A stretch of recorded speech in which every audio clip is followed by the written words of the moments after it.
From the great halls of their house, there are assembled three who hope to one day be the world's greatest driving heroes. Created from the cosmic legends of the universe comes our team captain, the Vision, Bill Fisher. Their soon-to-be Wonder Woman, Vicki Fisher. Our Captain Marvel and head flight trainee, Jennifer Scripchuk.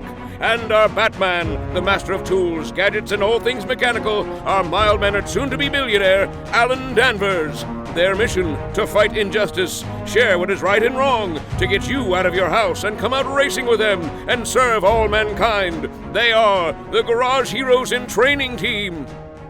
Welcome to the Garage Heroes in Training podcast. I'm going to be your host for this episode, and my name is Bill. Who is trying to host with me? I'm Vicki. Jennifer. All righty. We got two people trying to make up for my lack of skill. Luckily, we needed that because we have, I think, the most guests we've ever had. We have from the Lucky Dog team, we have Chris Wilhelm, a returning guest. He gets blamed for everything tech. Jason Miles, he gets blamed for just about everything at Lucky Dog because it seems like he's responsible for everything, so that usually means you get blamed.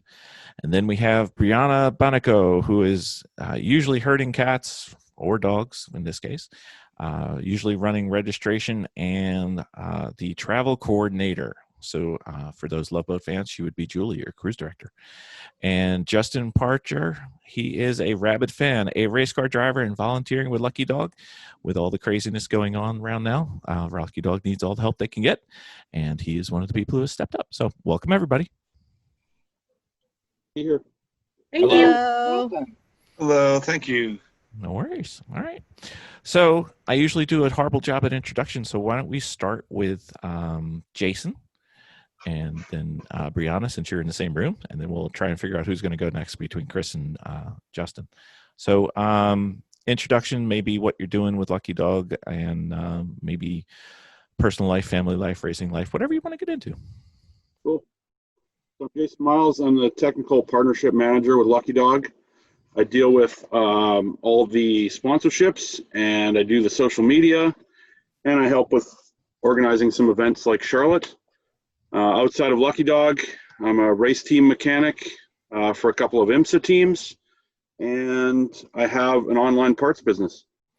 So Nice. you were totally unimpressed with our capabilities within the paddock then. Okay. All right. Noted. Oh, dude, it was awesome. It was awesome. Never say die. That was our You motto. have to have lots of capabilities when it comes in all the time, right? So it's all good. We were in more than we were out, but that's okay. Briana. Hi, guys. I'm Briana Miles. Benico is my maiden name. I'm the second half to Jason. You're right. I usually do registration with Lucky Dog, as well as helping out on pit lane and basically doing anything Kathy needs me to do. I also do all the travel, so I can be blamed for your crack of dawn flights and your hotel rooms that are terrible, but I usually try and do better. Outside of Lucky Dog, I'm a nurse. I work in the NICU and labor and delivery, and we have a 12-year-old son who you probably see running around in different places at Lucky Dog races. He's kind of our go-to guy, Caleb. We send him on all our little errands that we don't want to do. You need him to get a little older so you can get him to drive and get stuff. That would Right? be the best part. He's dying to do that. I'm sure. That leaves Justin and Chris. Who wants to go? Looks like Chris has his mic on, so we'll go with him. Rock, Okay. paper, scissors, guys. Yeah. Good times. So I should probably put the headset on, but this might work for now. So I'm Chris Wilhelm, and I am the vehicle technical inspection, timing, and scoring person for Lucky Dog. So, before the race, I check all the cars out, make sure that they comply with our rule set as far as technical stuff goes, roll cage, safety mainly. And then on race days, I run the computer that counts the laps. And I also help out teams that forget when they were last came in, and help out teams that forget when they're supposed to come in, all those kinds of things. And can, just generally help people with where they are in the race. And I also do all the, after a race, We share results on our website and the forum and abox.com to download your lap times and all these other kinds of things. I said make sure that all that works. So good times. Apparently you get the short straw and have to come on our podcast often. So sorry about that. Yeah. I guess that's attached to the whole computer thing, right? Yeah, maybe not. Techno Amish. What Chris didn't include in his title is he's our comedic relief most of the time on the radio. Oh, okay. Oh, we need to get on that channel. I really do think we do. I've only seen one side of Chris, really, and it's usually the very serious side. I haven't seen the jokey side yet. Oh, wow. Oh, wow. Really? You're missing a whole lot of left butt cheek. Isn't that the truth? I just don't Yeah, think there's she's all paying kinds of attention. things that come from there. Like classing. The Magic 8 Ball does classing. I know that. No Right. problem. Just drop the C and you're probably closer to the truth. Justin, what are you doing? Guilty, Your Honor. All right. I'm Justin Parcher, rabid race fan and long-time Lucky Dog Asylum member. I've been doing budget endurance road racing since 2010 and enjoy every minute of it. Lately, I've been volunteering with Lucky Dog at a number of the races since the pandemic has started, filling in. I'm sure that's greatly appreciated with everything going on right now. So it looks like we were not going to miss this event for anything. It's actually the only race we're running post-COVID this whole year. Your first ever East Coast race. We figured we tormented you enough on the West Coast, but we weren't going to miss your first East Coast race and bring our own cars and show off exactly what we did. And we did, but that wasn't what we meant. But so for those who aren't familiar with Lucky Dog, would somebody just do a quick intro to what the Lucky Dog series is and what your goals are and who you're looking to entertain at the track, and then we can get into how Charlotte went. Yeah, I can take that one. So Lucky Dog is an endurance racing league. So we look to, and it tries to be affordable. And what we're really looking for is cars that are 15 years old or older, and then a few exceptions as long as the car's slow. No, kidding. But anyway, 15 years old and older, and our point is to get people that have never raced before on course and enjoying racing, because it doesn't have to be expensive. It needs to be approachable. And we like to think that we are doing real racing, that it's honest to goodness, strong competition.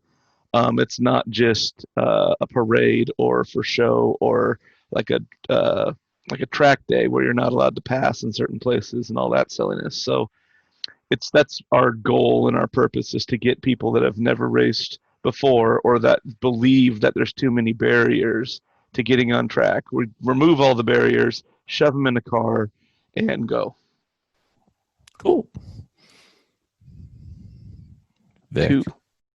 Vicki. Good morning. She's muted. I know. But I'm just going to see how long she talks before she realizes she muted herself. There you go. All right, you can edit all that out beforehand. No, this is going in. All right, so guys, how do you think your first trip to East Coast went amid COVID? I think it went great. Yeah, Jay, go for that one. I mean, it was kind of a crazy idea that we were going to go east and then go big right off the bat, go to Charlotte, and then COVID hit. We kind of planned this event. It was like about a year in the making, and we announced it in January or early February, and then COVID hit. So we were unsure whether the event was going to happen due to all the changes and everything, but we wanted to still come out and give everybody the Lucky Dog flavor of endurance racing and put on the whole show that we do on the West Coast. And I think it went off really well, and I think it was really well received, and we're already looking to go back in 2021. So cool. Okay. What did you guys think of the racetrack? I'm presuming some of you hadn't been there before. We got a bit of a sneak peek on Thursday when we kind of were trying to find where our entrance was, and we asked more tongue-in-cheek if he'd let us in, and he said, sure, go ahead. And I think it was me, Jay, Chris, Caleb, and Justin in the car, and we pulled in, and it was pretty awesome pulling in to that facility. It was, I think we were all a little bit awestruck. None of us had been there before, and it just the capacity and the size of the facility was pretty amazing. I went on track in the pace car a couple times, so that was really fun. And I know that Jason and Justin got to run the track, so they could probably speak a little bit more to the racing part of the track than just the atmosphere. Yeah, I mean, up here in the Northwest, we don't have many experiences to get to be inside a full-fledged NASCAR track. So for those people that haven't had the experience, it's sort of like being inside the biggest college football stadium you've ever been in, and it's like 3 times as big. So pulling in that night Thursday with the big screen still running, illuminating everything was kind of an interesting experience for sure. And then that's a track that we've run, I think, 3 or 4 times on our Lucky Dog Sim Racing League. So we've had a number of experiences to try to figure it out before getting thrown into the fire in real life. And then when we were going to go out on that track day experience Saturday night, Jason was all strapped into the car ready to go, and a pop-up thunderstorm rolled through and dumped a bunch of water on the track. So just enough too.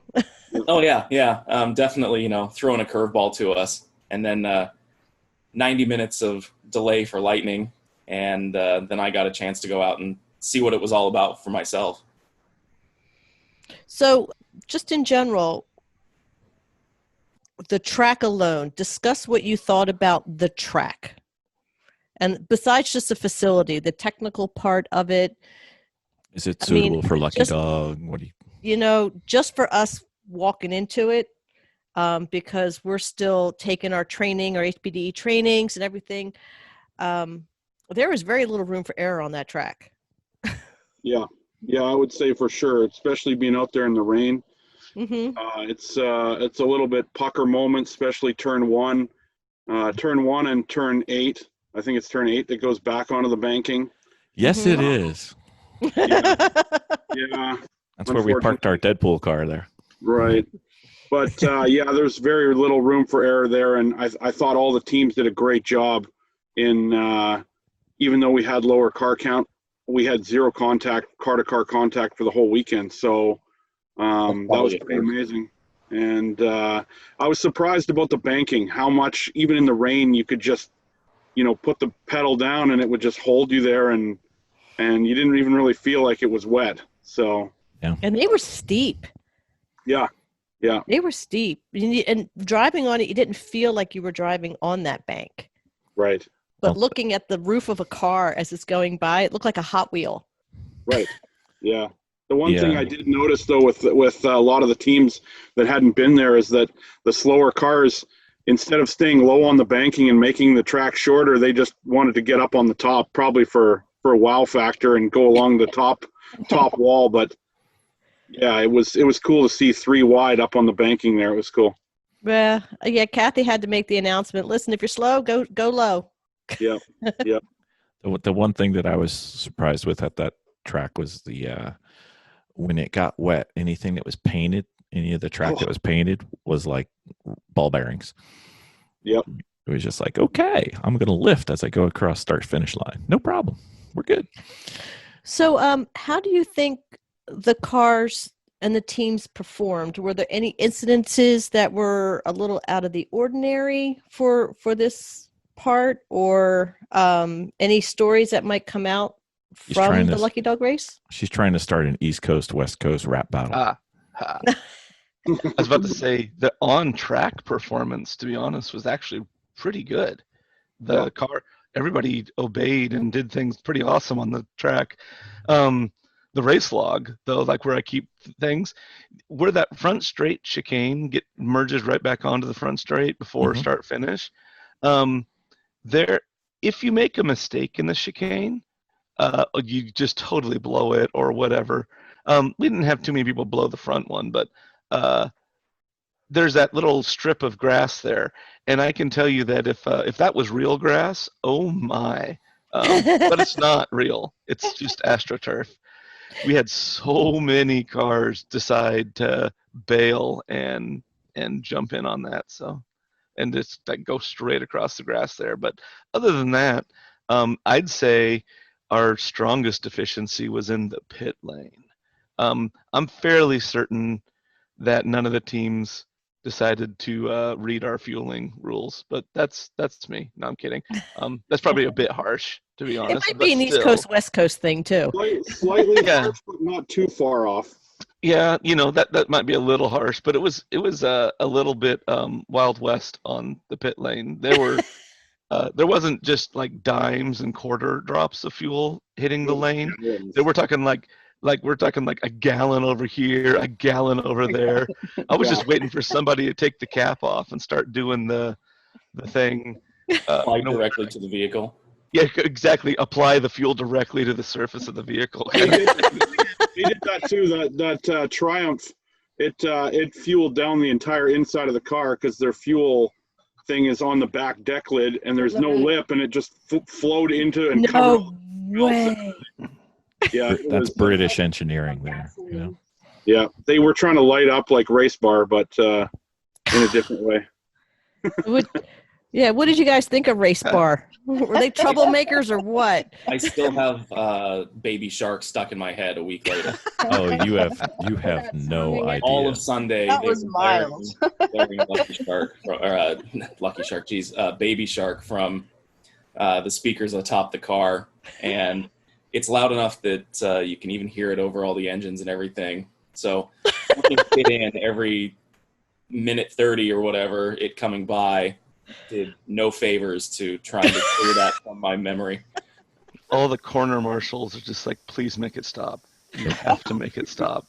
So the start finish guy he's just like, I'm gonna put a headphone in one ear and the radio in the other, and maybe I don't have to hear that anymore.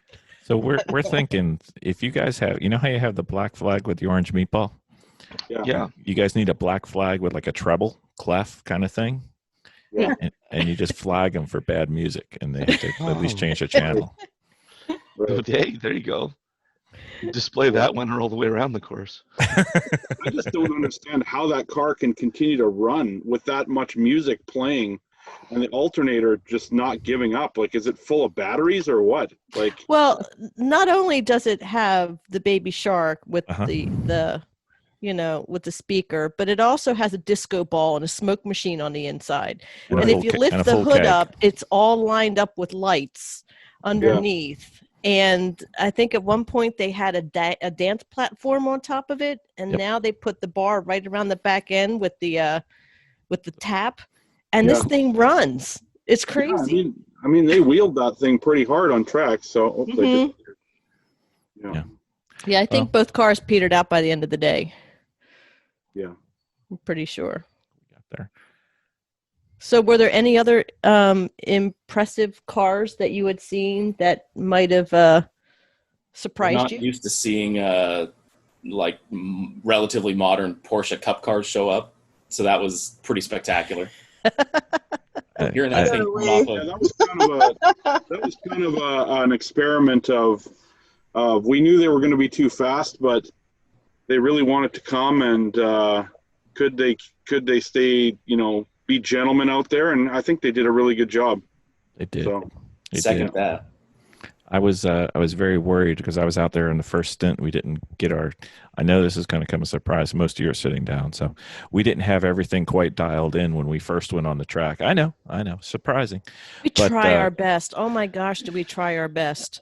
So I didn't have any telemetry in there, so I had no idea what my lap times were, and that Porsche was passing me like every 5 laps, and I'm sitting there going, I thought I was better than this. I thought, I did a lot of HPDEs. I thought we were doing fine, and they're just passing me, and then the Miata was passing me too, and then turned out I was in 3rd place, and I wasn't doing so bad. It's just they were so fast. Good guys though. The one story that might come out is when Justin and I were standing at pit in, and the sound of Randy's transmission in the Flying Moose. Yeah. When he came in, it sounded like there was one tooth left in the transmission, and it was just banging around and grinding, and it was in a blender. Yeah. Randy, I tell you, can blow a car. He is so good at blowing cars up. Yeah. He also is so good at driving a car with one gear and still beating almost every other car on the That's track. right. So I had a B-class team approach me and ask why Randy's car wasn't A-class on Sunday. And I told him, I was like, guys, I'm sorry to have to be the bearer of bad news here, but you're getting beat by a Volvo with only fourth gear. So There's nothing. It has you need to pick nothing up- else. Just fourth. Yeah, exactly. yeah.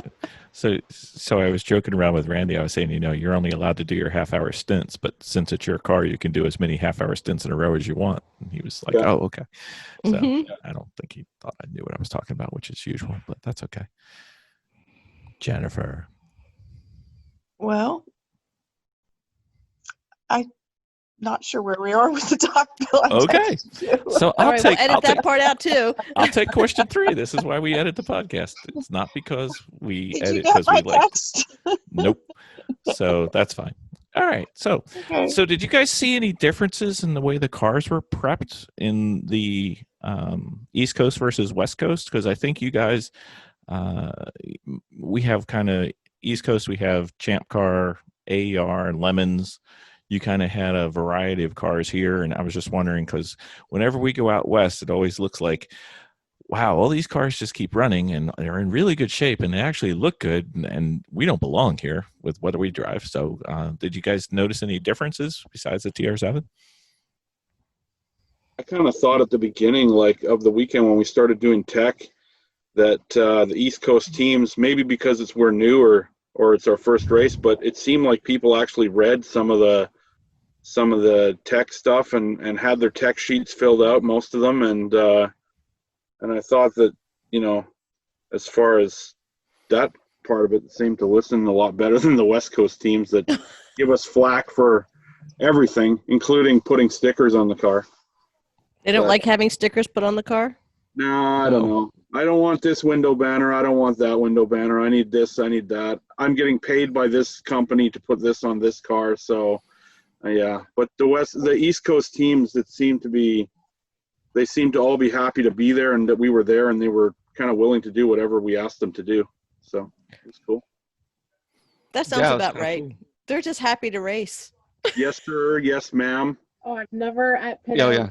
so many thank yous for fuel penalty. for fuel penalties and blowing chicane. Yep, you're right. I totally did that. Thank you. Yep, thank you, ma'am. And I'm like, I'm not used to that because I think that the West Coast teams are a little bit more comfortable with us and feel like they can talk it out a little bit more, whereas I think the East Coast teams just don't want to misbehave, so they want to make sure that we're respected. Mm-hmm. Well, just remember, you were in the southeast, not the northeast. This may change. Yes. Fair. True. Yeah, well understood. The thank yous and the ma'ams are not going to be very popular up in Connecticut, but just in case. Yes, sir. Mm-hmm. Exactly. I did have an opportunity a few years ago to race at Watkins Glen with another series, and did notice that the sort of extremes of coast also have extremes of culture and mentality, and there's not the right way or a wrong way. I mean, they're just different. Oh, it's just different. Mm-hmm. Yeah. And it's an eye-opening experience. It's great. I mean, like Bree said, I think everybody was so welcoming and definitely very polite, and they're all real racers. I mean, it's They don't look like slightly different racers. With the stuff that they put on the track, they don't look like racers, but they can drive those whatever they're doing to their cars. I thought the car preparation, like you said, was kind of the whole gamut. We had some really well prepared cars, and we had some okay prepared cars, and we had some cars that they didn't really bother to do anything since the last time they put it in the trailer. So, the whole gamut. Was there anybody that you just had to say, you can't go on track until you get this stuff done? Or was everybody genuinely okay? That was us. Well, no, I think we were okay. I mean, we came in skidding sideways to we tech. caught on fire twice, sweetie. Well, no, I'm talking about before they got on the track. Oh, before they got on track? No. Yeah. There wasn't anything that was like egregious before they got on track. It was only after they're on track. And we're just like, oh my. Yeah, that was us. I know that was us. Well, usually cars don't catch on fire more than once in a weekend, but that's, yeah. We really were going for the hat trick on that one. We can walk you through. Really, we can walk you through. And it was our truck that totally trashed the chicane area.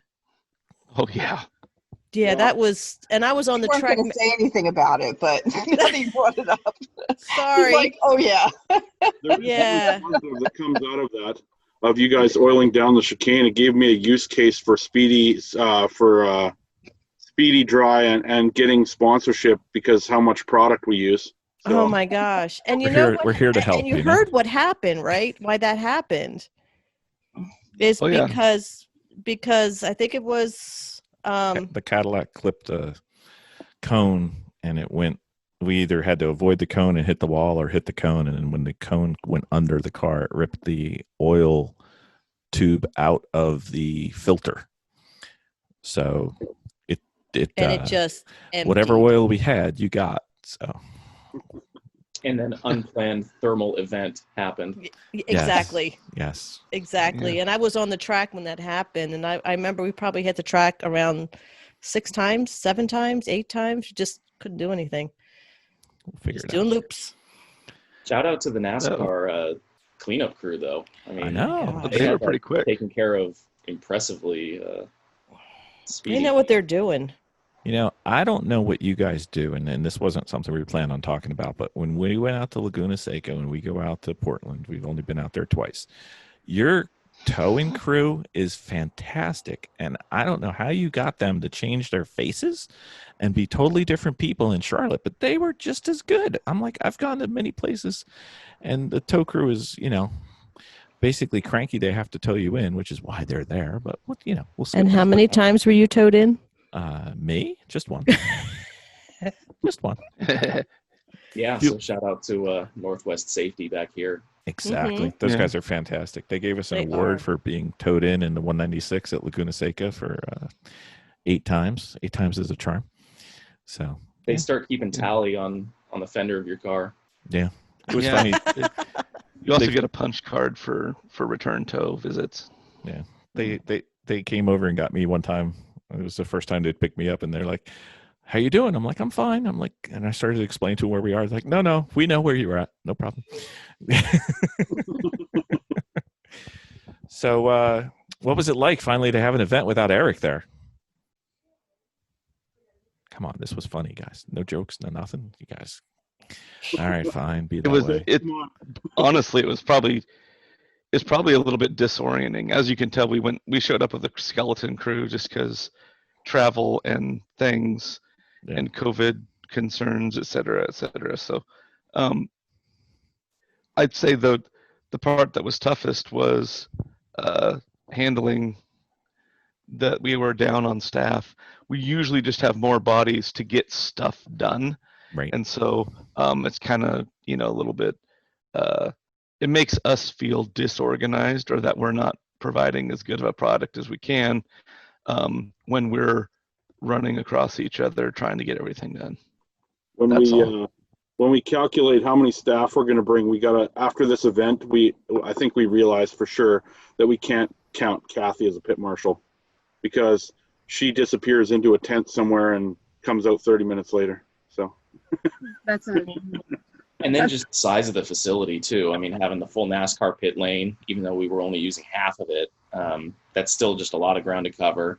Yeah. And then start and end of day, getting Chris over to the timing tower is like a 15-minute trip out of the track, around the track, back into the track, up an elevator, and through then you hope to Hannah that the gate actually opens with the code because it doesn't always work. I was wondering how you were getting back and forth, Chris, because I was like, they don't have a helicopter, and this place is huge. So Yeah, jump in a minivan. The minivan was the utility vehicle of the weekend. It served all purposes. It hauled asses. It hauled cargo. It hauled It was on the pace car. track. It was safety car or pace vehicle. Yeah, I hate became minivans, but they're very utility. It became the pit out shelter on Sunday. Yeah, we had to logistically move Pitt out about, I don't know, felt like 300 yards carrying a tent, but I know it wasn't that much. Just to decrease the gap so that we had more bodies and eyes on fueling and stuff like that. So you probably noticed partway through, I don't know, was that Friday? No, Saturday. Was it Saturday? They're all blurring together. We moved the pit out tent a little bit closer to make it a little bit easier on everyone. Yep. So, one curiosity that I have is, how do you think it managed with COVID, just in general? Do you think enough was followed? Do you think that the groups responded well and were doing as best they could to adhere to the COVID rules? No I think comment. a lot of people realize that the only way we can go and race is if stuff doesn't happen. If cases start getting reported out of the racetrack, then that's probably the fastest way to shut things down. So I think a lot of people were very cognizant of that. I didn't feel like things were out of hand. Mm-hmm. Did you get any feedback from the people at the track, or were they? The track was happy with everything that happened. I did notice that when I went to the other side, like where the carters were and all that it was a little less being followed. But that's kind of we've seen that at some of our other events too. Is that Lucky Dog's been really kind of, regardless of whether masks are required or not, we're kind of like at the mentality that let's just put it in place for everyone's safety. And some other events, like I'm thinking of Pacific, our first event out of COVID, we had like a drag racing group that was in the facility and they wouldn't wear masks. But as far as Lucky Dog and the staff and everybody seemed to do a pretty good job. So Mm-hmm. Yeah, I'd say that the track staff themselves, they comply, whether they personally think they need to or not. They do it because, well, for them that's their job, and so if they're going to keep a job, they do it. Yeah. So Right. yeah. So what was your highlight for the weekend? Anybody? You had to pick one thing. Me, the highlight? Anybody? Yeah, just. Oh, I don't know. Waffle House, cookout. I don't know. Do you guys not have Waffle House out there? No, there's no Waffle House on the West Coast. Did you get butter with your butter? No, but I had good food. It was just fine. Yeah. I'm trying to think if there was anything. The highlight was kind of the whole weekend, although there was a particularly, I guess, there was a fun point where we realized that this weekend's NASCAR broadcast was going on upstairs from where I was. And so there's Dale Jr. and crew were up there commentating during rain delay down at Daytona. And so our event was on national TV in the background of the NASCAR broadcast, which was pretty cool. I have to say that is cool. Yeah, Awesome. and Justin was engaging on social media during that time, and also Kathy was bringing me, I think it was lunch at that point, or maybe it was dinner, to be honest. I'm not sure. It's probably dinner. Anyhow, she ran into Dale Jr. in the elevator and talked for I don't know, maybe 30 seconds, but still. It's an elevator ride, and it's a long elevator ride because it's pretty tall. So that was kind of fun. Awesome. That is awesome. That's a story. Not expected, but it is a story. I think my highlight for the weekend was just going east and having all the teams so happy that we were there and giving them another option to race and just the momentum that to come back to the East for next year. It just was like, we don't really get that feeling on the West Coast as much because everybody's so used to us being there and doing 14 races a year, and to come there and have such a great welcome, and our partnership with Jay Zilla was awesome, and meeting lots of people. It was really fun. Yeah, everybody was really thankful that you guys were able to hold that event. I think the highlight of my weekend wasn't actually on the weekend. It was Thursday when we got to go in, and then watching from the front seat of the van as four guys who are absolutely passionate about everything racing get out and just look around in complete awe. Like, I think that was probably the highlight, is just watching all four of them just with their mouths open, staring silently at just the whole facility. I think that was the best part for me. Yeah, It's a big boy racetrack. Yeah, Yes. big boy racetrack. Yep. Yeah, I mean, that was definitely my experience. I was going to say my highlight was simply being at a new track, especially one that's as world-class as Charlotte Motor Speedway. I try to jump on any opportunity to go check out a new track, even if it's just to go stand next to the fence, or if it's to get to volunteer, or I also try never to show up without my gear, because Just in case. something invariably happens. You might find your way into a car. But getting to experience Charlotte for everything it offered was a wonderful experience. It was highlight was just simply getting to be there. It's an amazing track. It is. I was just looking at it thinking, I've seen this on TV. The banks were stunning. And honestly, I'm so glad the chicanes were put in, because at the end of those chicanes were a nightmare if you didn't have them, honestly. But it was a gorgeous track. The facility was wonderful. The garages were wonderful. Yeah, you can look at it on TV, but it really doesn't do it any It doesn't do it any justice. And the teams were wonderful. I mean, when we had when we were having engine problems, I just could not believe just people that I didn't even know were just coming up and saying, hey, did you try this? But that's race community anyway. But I was really amazed at just even the 20 cars that were there, just how friendly everybody was. And like you said, was just so happy to be there. So I think you guys did a fabulous job, coming out. And honestly, I know that 20 cars is 20 cars, but as for a new event, it might not have been a bad idea that you had 20 cars. Probably 30 would have been better at minimum. COVID didn't help. COVID did not help that whole situation. But Yeah, we're it's But the also word our will first get out. time. Definitely, the word will get out, and we'll It will do get out. promotion. I You think should do a podcast about it. Maybe that would be a good Yeah. idea. Spread the word. we'll try to get out there next year. I think Mhm. we're I gotta planning on say it. though, I really liked having just 20 cars on the track, because it was just like just I think time. if we it was manageable. It was fun. Yep. But yeah. Cool. So as you look at Charlotte, the good, the bad, and the ugly, what would you say was the best thing that happened through the weekend? I think just being at the track, they said. Adding 20 new teams to Lucky Dog Nation. Nice. I like that. That's a good one. Yep.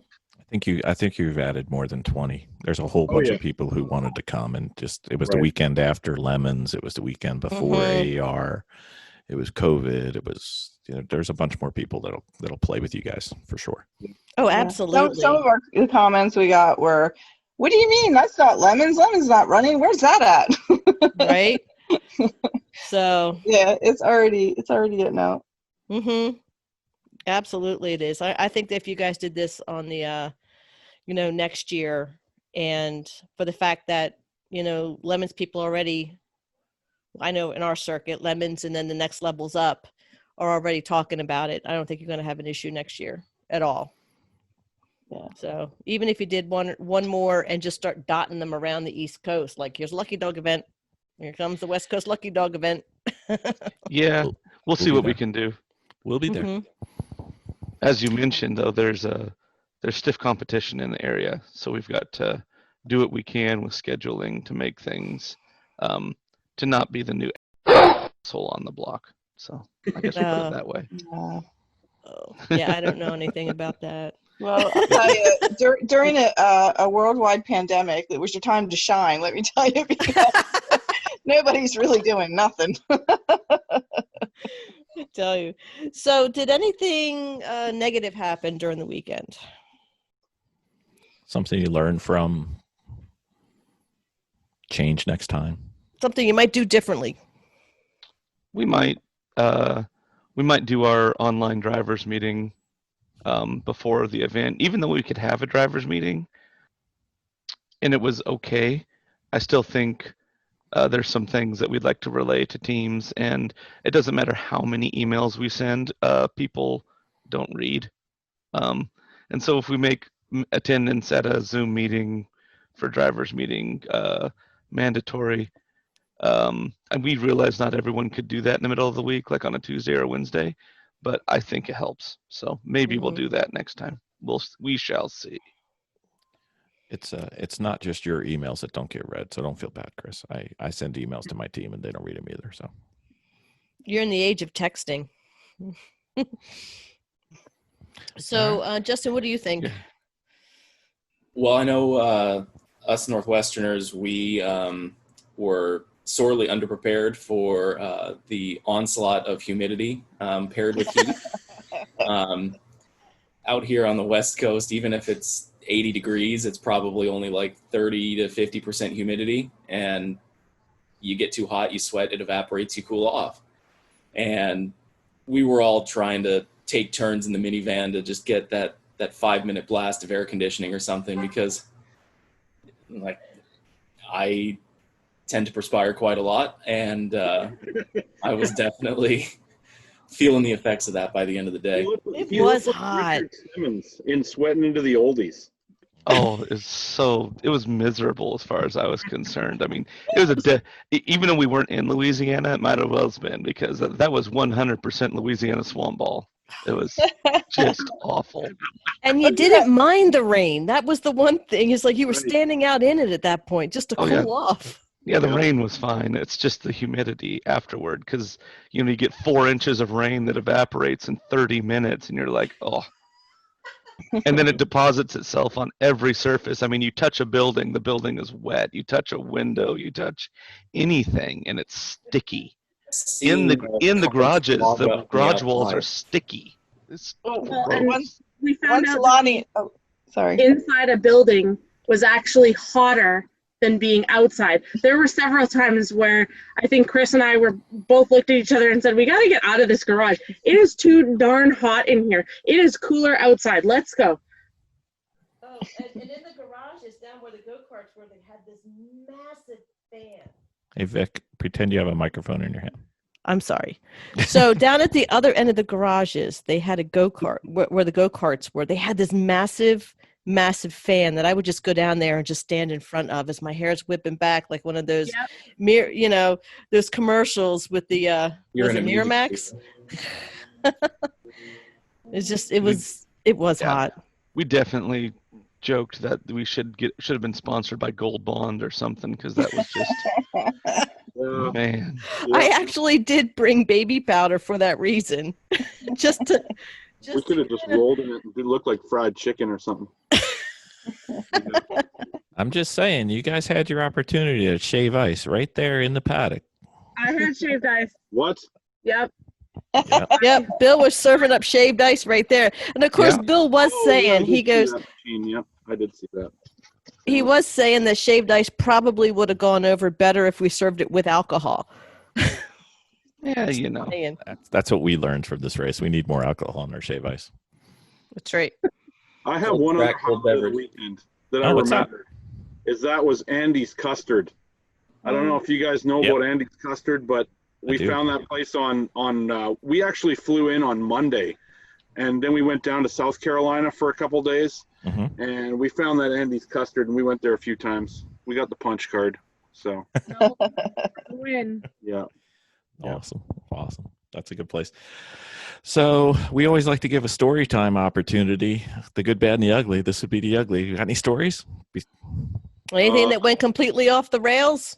Well, almost on Thursday before the event, we were coming back from Hilton Head, and so Kathy and I have been talking about where we're going to go back in the east and what tracks we're going to go to, and I'm like, well, Carolina Motorsports Park is kind of on the way. It's about 15 minutes out of the way on the way back to Charlotte, so I'll stop there. So I stopped there, and they were nice, and it was monsoon and thunder and lightning, and they're like, oh, you can go out there, just don't go on the track. So I'm doing a live video on Instagram from Carolina Motorsports Park, and literally the light pole that's right 10 feet away from me gets hit with lightning. There's sparks shooting all over the pit lane, and then the thunder's right behind it, and I'm live on Instagram. So I almost didn't make the Charlotte event, I guess. No, meanwhile, Caleb and I are in the bathroom, and we're walking back, slowly, again, making our way back, looking around to the minivan, and you see Jay in the front seat of the minivan, like flailing his arms at us to get us to hurry ourselves up to get in the car. So I'm just looking at him going, yeah, okay, whatever, we're on our way, don't worry.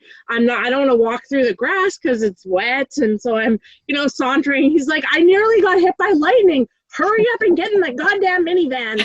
And I was like, oh, shoot. And I had no idea because I'm in the bathroom that's like, I don't know, probably 60 yards away. I had no idea. I heard the thunder and lightning, and so I felt a little bad that out there in the lightning. I had no idea why he was so urgently trying to get us back in the car. And oh my gosh. the crap right out of him. That's awesome. You don't want to be the high spot in a thunderstorm in the south. Yeah, holding the cell phone. Yeah. It's like the end of Caddyshack when the guy's carrying the club and he holds it up. That's not a good plan. Yeah. So let's pretend that we've got some people that are looking to try their hands at a Lucky Dog race. Could you give some hints on what works and what doesn't seem to work, and any differences between what you would call a Lucky Dog car and the other Citrus Racing series? I think the answer is always Miata, isn't it? Seems to be. Pretty much. I mean, that's all I've heard. Like, I've driven 3 Miatas in the last 2 events, and the answer seems to always be Miata. I don't know.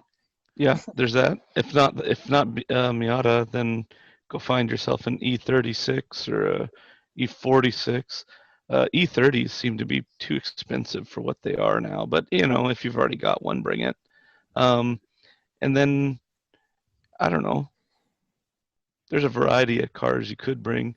It ends up kind of homogenous, and that's not because of us. That's just because of the way cars were made that are 15 years older. Right. Sure, if you wanted to bring out your Daewoo, you can, but I don't know why you do that to yourself.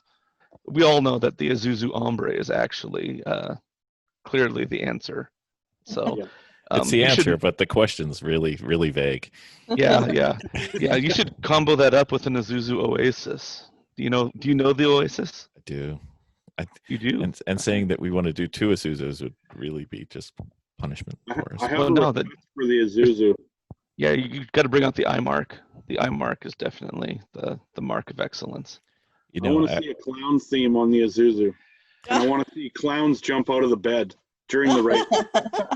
That's not a problem. You almost saw it a couple times when the car was on fire. So right. That was actually another highlight of the weekend. Was when I think, Bill, you came and told me when 2 deaf guys can hear there's a problem with the car. There's definitely a problem with the car. Yeah, exactly. Or by the end of the weekend, I think you guys didn't have 4th gear any longer. Third. We lost third. Oh, yep. Well, I'm standing at pit in, and the truck's going through NASCAR 3 and 4, just savagely bouncing off the rev limiter. Just yeah. We lost third, then we lost reverse, and then we lost the clutch. So that it was just whatever you can get, you get. The Isuzu, well, the Hefe we call it, can't go into 5th.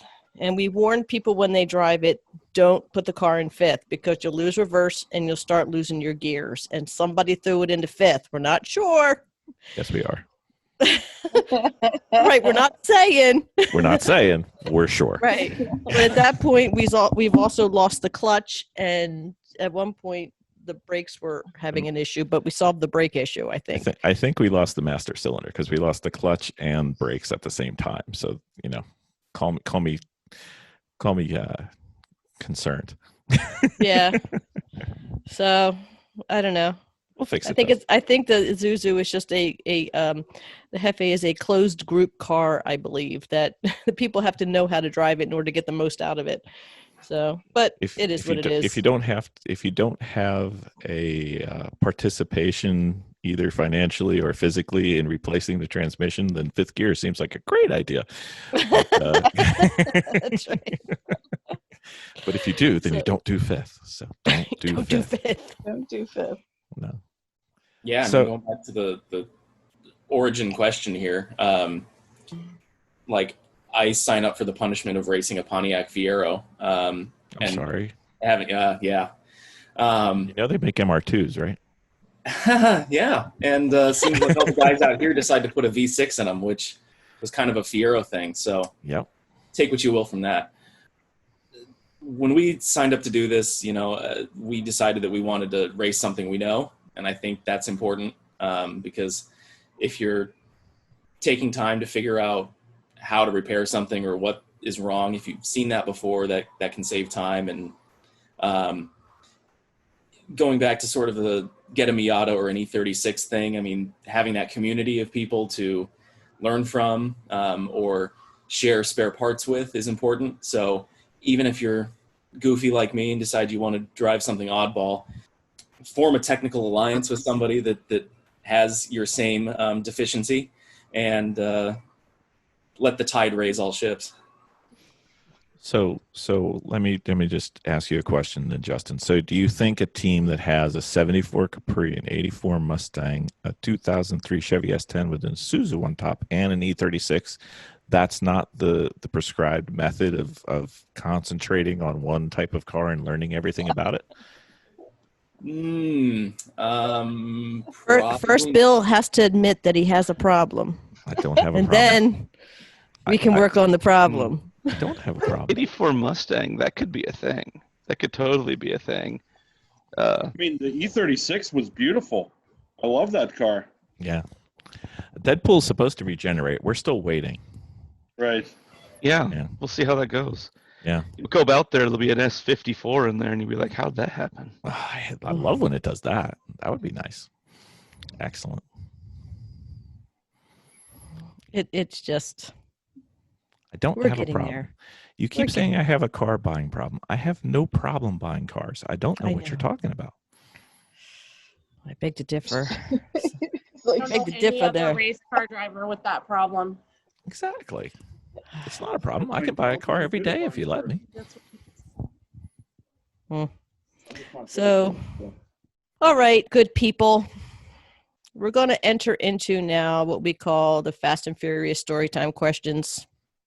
These are rapid fire questions and relatively rapid fire answers. Sometimes they get pretty loose. Sometimes they get pretty funny. So everybody just sit back and enjoy. All right. Jennifer? The first question would be, and anybody can go first, what was your very first car? And then what was your worst car you ever had? Oh, that's easy. First car was a 1993 Ford Escort. Worst car was a, what year is that, 99? Yep. Oldsmobile Alero. There you go. My cards are on the table. Bam, I got it. All right. That's going to be a tough one to top, but go on. Was a 1979 Chevrolet Chevette. But it was actually a Pontiac Acadian, which is a Canadian version. And, Acadian sounds better, but I don't think it is any better. Yeah. Worst car, the same one. Excellent. Justin?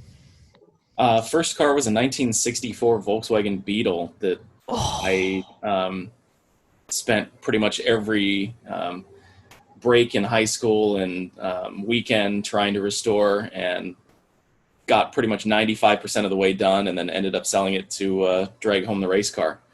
And probably the worst car would be one that I had just as a flip car at one point, and that was a 1978 Pontiac Grand Prix. Oh, I had one of those. So that's the square one. Yeah, it was awesome, except that it wasn't. Was just clapped out, and it wasn't very profitable, so it didn't meet its goal. So if it makes you feel slightly better, I had a 1979 Oldsmobile Supreme with 3-speed on the floor. It was as spectacular as you can imagine. Mint. Oh, I think it was a whole different spice than mint. Chris, How about you, Chris? First car was a 72 Chevy Nova. Oh, that's a good one. It is. It's a great car, but in that particular instance of Chevy Nova was not so great, because this is 97 or maybe 96, Okay. and so it's 24 years old at that point. And my dad had bought it new, and he'd had it ever since, and it was 4-door, and it was 6-cylinder, and it was 2-speed power glide. And you put all of it together, and you end up with, but terrible. It was no. There's a lot of no there, but I drove the snot out of that thing, and I loved it, and it kept running. So to be honest, it was completely reliable, and it ran till the day that we threw it away. It ran till it didn't.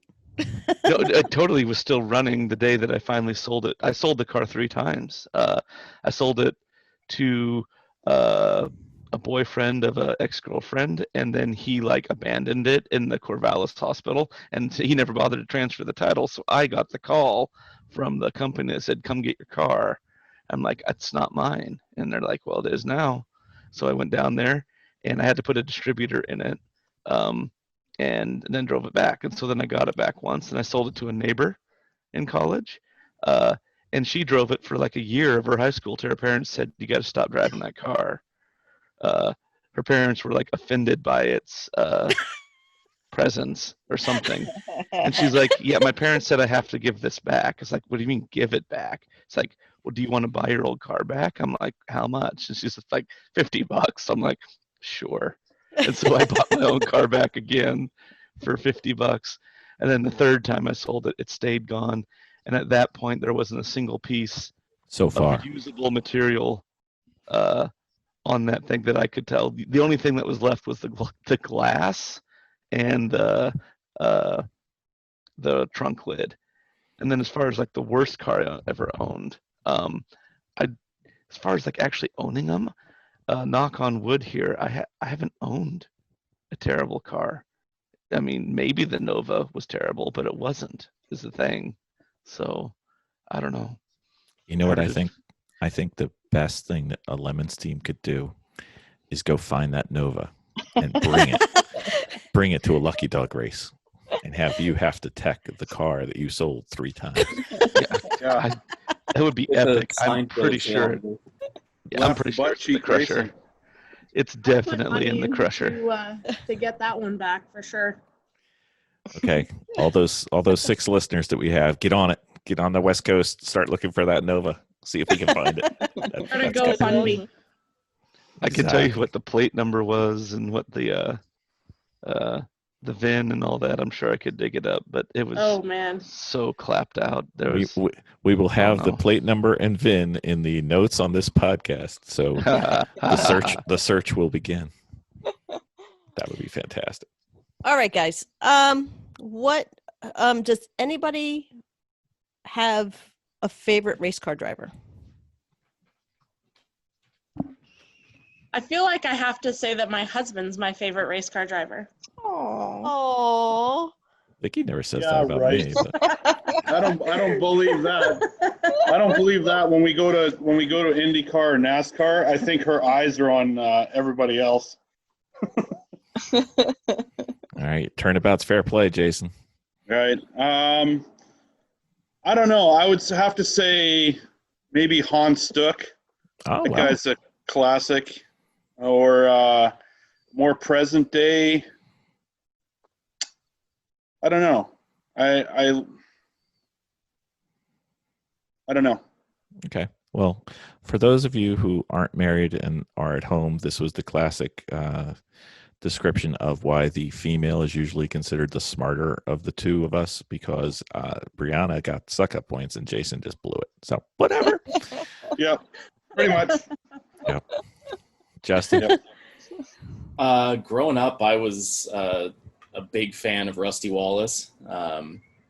Like as a wee little lad, seeing the black and gold Pontiac was just the business.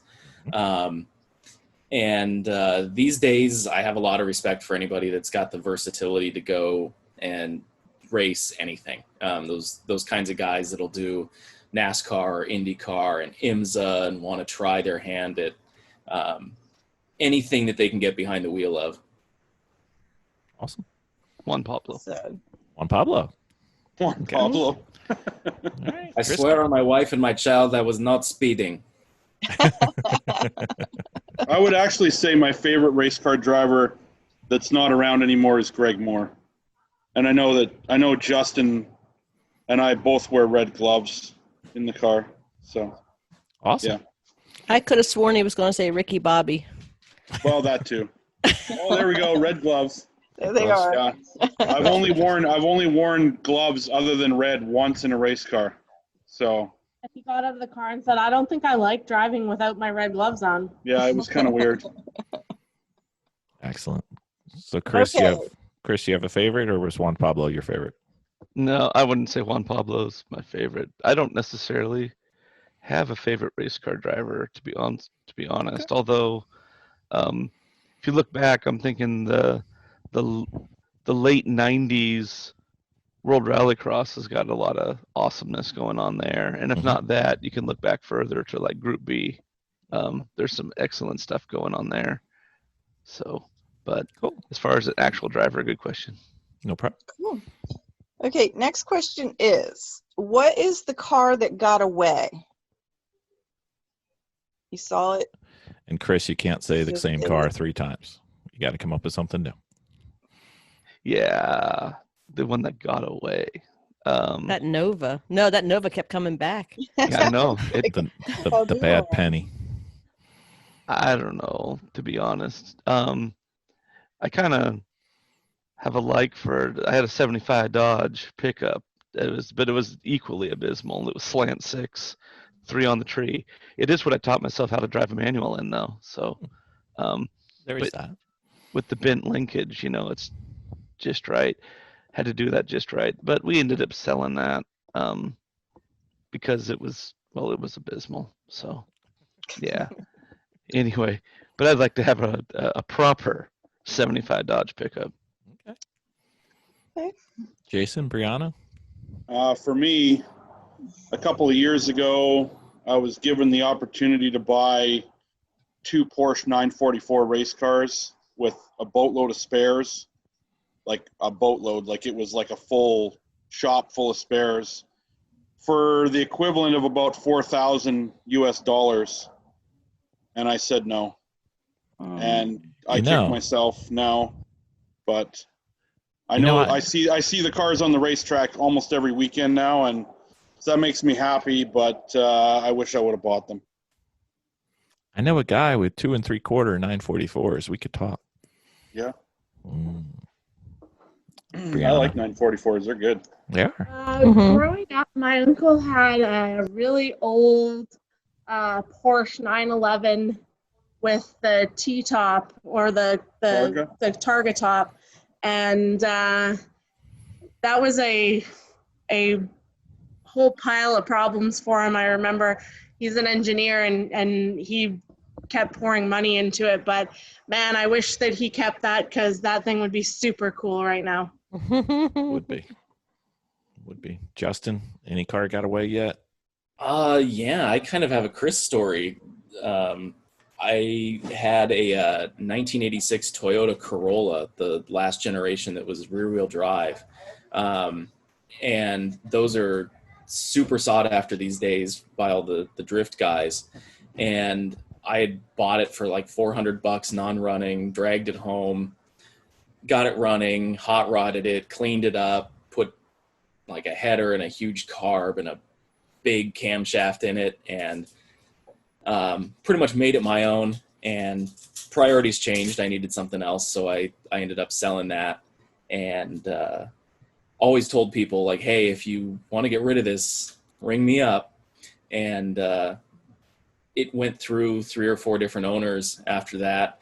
And one of the guys finally made good on the promise and called me and said, yeah, it's up for sale again. And by then it had been lowered and had a different exhaust on it again and a little bit bigger wheels.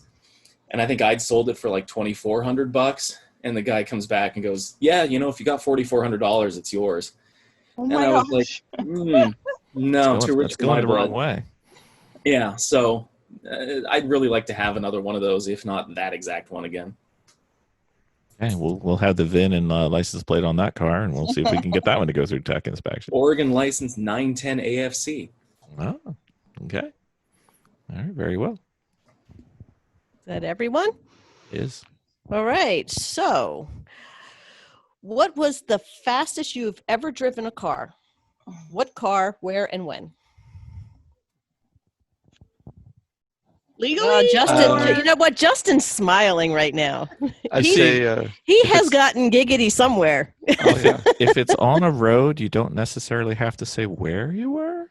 Just no, I'll share real fast because it's easy. The fastest I that I know the actual speed was in my Subaru WRX, and I was young and dumb and had just bought one, and it was on Interstate 5, and it was 142 because that's where the fuel cutoff is 142. So That's I'd all hit she's the got? fuel. Yeah, that's all she's got, Captain. That's So all she's got. Oh, that's right. I said that out loud. Yeah, totally. It's Yeah. good. It you wasn't Star even that Trek nerd. bad. Yep. Yeah, and so 142, but then I had a chance to drive a C6 Corvette at Road America, but I was, because it wasn't mine and I didn't particularly plan on buying a Corvette that day, I never looked at the speedometer. I got to be honest, I was way more concentrated on making a solid lap than I was with how fast I was actually going. So it's possible I drove that Corvette faster than 142, but I really don't know. Nice. Okay, Jason, Brianna. I got 2. The Wonder And one Twins was over there. one of them was at Charlotte. So Really? In the minivan? No, not the mini. Well, the minivan. Yeah, the minivan coming off the banking at just over 100 was exciting, but no, just like Chris, I used to have a 2002 Volkswagen GTI, modified a bit, and I hit the limiter at 142, which is 237 kilometers an hour in Canada. Mhm. And that was on the ferry. We have ferries that go to an island, and there's a road that comes from the ferries that's just long, 2 miles long, that doesn't have any brakes in it or turns or lights or anything. And so I opened it up there. But at Charlotte, I wasn't driving, but on the track day, I got to go out in one of the Exo sets, Miata, Mhm. with a Ecotech power, and we were at about 135 on the back straight in the wet with no windshield and no doors, no anything, just wind in your face. I got really concerned when you said, but the fastest I ever drove was this time on a ferry.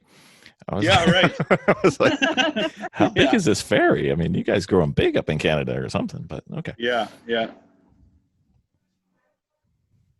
Brianna? I think probably the fastest I've ever driven in a car. I'm trying to convert from We can do it. Canadian units to freedom units, as we like to call them down in the States. Not very fast because 61 miles an hour. no, never. 62. I think I probably got it to about 110 miles an hour. Nice. But the fastest I've ever been in a car driving was probably one of 2 experiences. Randy took us out at Buttonwillow Oh wow. last year, and that was the first time I've ever been on track at full speed with nobody around and not in a race car, in a rental car. And I think every corner I about nearly passed out. I was holding on to the belt going, oh my God, oh my God, oh my God. And then we get through the corner and be like, oh, that was okay. And then the next corner we come, and then all of a sudden my brain goes, oh my God, oh my God, oh my God. And yeah, it was crazy. I don't even know how fast we were going because I couldn't see the speedometer. It was probably a good thing. It's Randy. You were using all of them. Yeah, exactly. Yeah. Yep. All right, Jen, you're up. Nope, Justin's up. Oh, Justin's up. Sorry. Mine would be just a couple of ticks less than Chris and Jay, but it was on the rev limiter in third gear in my 1996 Buick Roadmaster Estate station wagon, which it's got such deep gearing that it won't shift into fourth if you've got more than 60% throttle. So it tops out on the limiter in third at 139. And you've only got enough brake to make that stop basically once. There's a lot to stop there. Yeah, 4,500 pounds of American anger. Yeah. Yep. Wow. Okay, so the next question is, what would be your desert island top 5 cars? And of course, the island has a racetrack. Oof. Well, I mean, that's not too far off of a question I like to ask pro race car drivers. So I guess now I know how it feels. I would have to say something like a Porsche 917, make it classic. Just a ton of power and quintessential good looks and the sound. Something like a NASCAR stock car, just because it's so different, little bottle tops for brakes and all the power you'd ever need and sliding it around. Something like a Daytona prototype or a P2 car or something, just, tons of downforce, make it a little bit different, a little more modern. Then I start running out. I mean, I don't know. You only want 3 free cars? Come on. Well, I'm sure, this is lightning round. I can't come up with more on the spot. Okay. All right. We'll let you live this My time. mom said, what did Mom say? A taco truck? And what else? Yeah, see, that's a good idea. That's a thinking smart laterally. That would be awesome to race. Hey, A that's freaking taco truck. Oh, all right. You'd be next to either Cerveza or Race Bar, and we'd be set. We'd have a full dinner. That'd be awesome. All right, Jason, Briana, you guys get 5 cars. You can have 5 cars each, 5 cars total, whatever you want. I would say a 1999 Reynard IndyCar Champ car. Nice. A McLaren MP4-4 Formula One car. Okay. 1979 Volkswagen GTI. And what else? Some kind of Fox body Mustang. No one knows that I really like those. And probably a Eurospec E36 M3. Eurospec E30. Okay. Briana, he's got 5 cars. You might as well have an equal garage. What are you thinking? Well, I think I'm going to go a little bit practical for at least my first 2. I definitely want some sort of razor to go up and down the dunes, because if I'm going to have my own island, it's going to have dunes. I understand. And that's probably the most fun I've had in something that wasn't a street car. That's so practical. Right?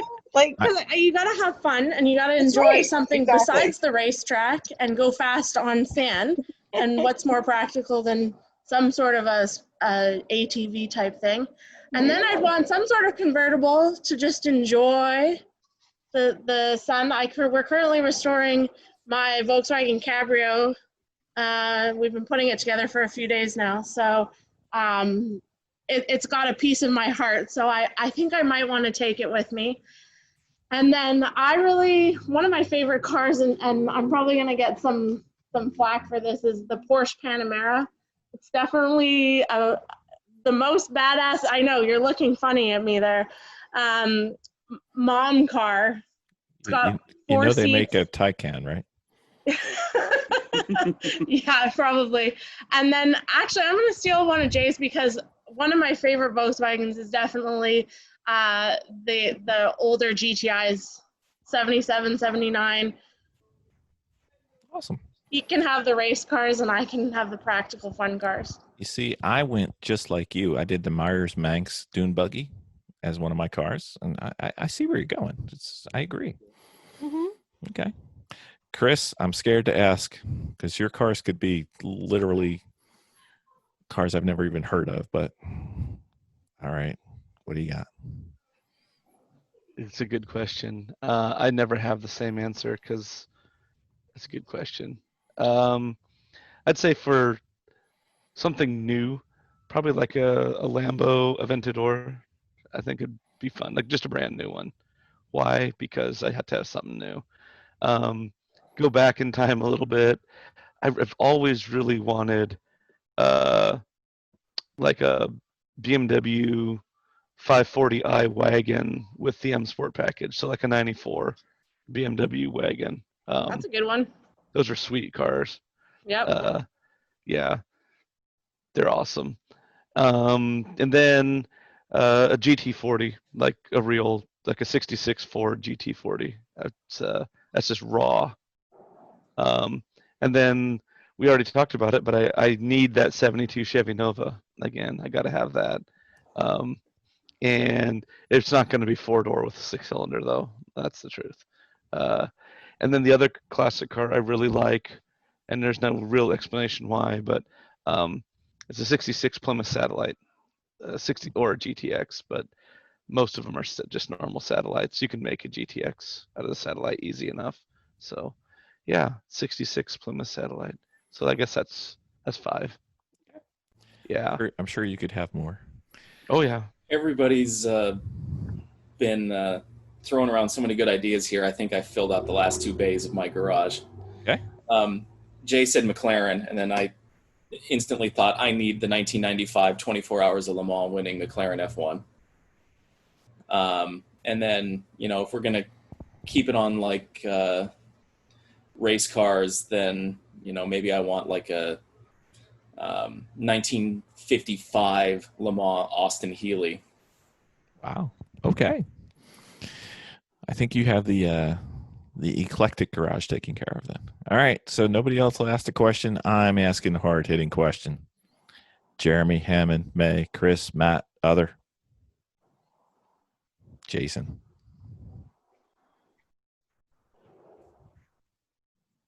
Sorry, I had to step away for a second. I had a battery exploding behind me.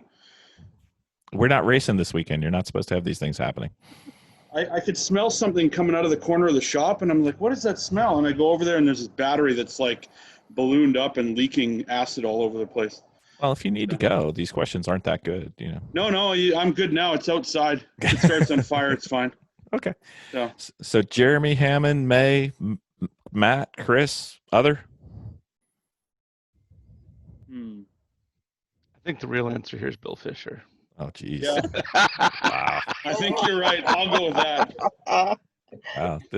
You guys are sucking up to the wrong quite people. comedic. Yeah. I tell you, it's a lot easier to get on this podcast than it is to get on Top Gear. So, We should make stickers of the answers, Bill. There we go. We can. Yeah. What do you think, Briana? Oh, Top Gear, the original Top Gear is definitely one of my favorite things to watch. It's really funny. So, yeah, that's a hard one. Got to pick one or none. Yeah, probably Hammond. Hamster. Okay. Yeah, he's good. I like him. All right. Going for the short guy. All right. Justin. I'll cheat and say I want the sensibility of James May and the groundedness of that, but with the sort of extravagance and brashness of Jeremy Clarkson. That would be a scary person. Chris, are you staying with your sucking up answer? Take that as a yes. You're on mute. Yeah, I was trying to think. I don't know if I think way back, and it's not that way back, but there was a show that was just called Junkyard Cars. Mhm. But the problem with Junkyard Car, it was the old one, not a more recent one. But the problem with that one is that they planted stuff in those junkyards. It was just too, you wouldn't come across some obscure power plant, some like 3-cylinder diesel thing. It was rigged for TV, but Oh, look, I just found a I don't know. Superbird in the back corner of this Yeah, garage. not so much that, but still, they're looking through like literal piles of trash, and there's just like, of course, there's a transmission that bolts to this, and you're just like, yeah, no. But anyway, yeah, Talking about whoever the host Junkyard of Wars, that aren't show you? was. What's that? You're talking about Junkyard Wars, where they had to build Yeah, Junkyard Wars. Yeah, that was it. Yeah, that was awesome. I loved that. yeah. If only it was real. So, anyway, whoever the host of Junkyard Wars was. Okay. So, what about your favorite car movie or car from a movie of all time? That's easy for me. It's 58 Plymouth Fury. It's Christine. Nice. Justin, you got one? Favorite movie car undoubtedly is Herbie the Love Bug. I probably watched all variants of that 1,000 times as a little guy. And so that very much inspired me for my first car to be a 64 Volkswagen Beetle. But favorite racing movie, probably Ford versus Ferrari is really good. Rush was really good.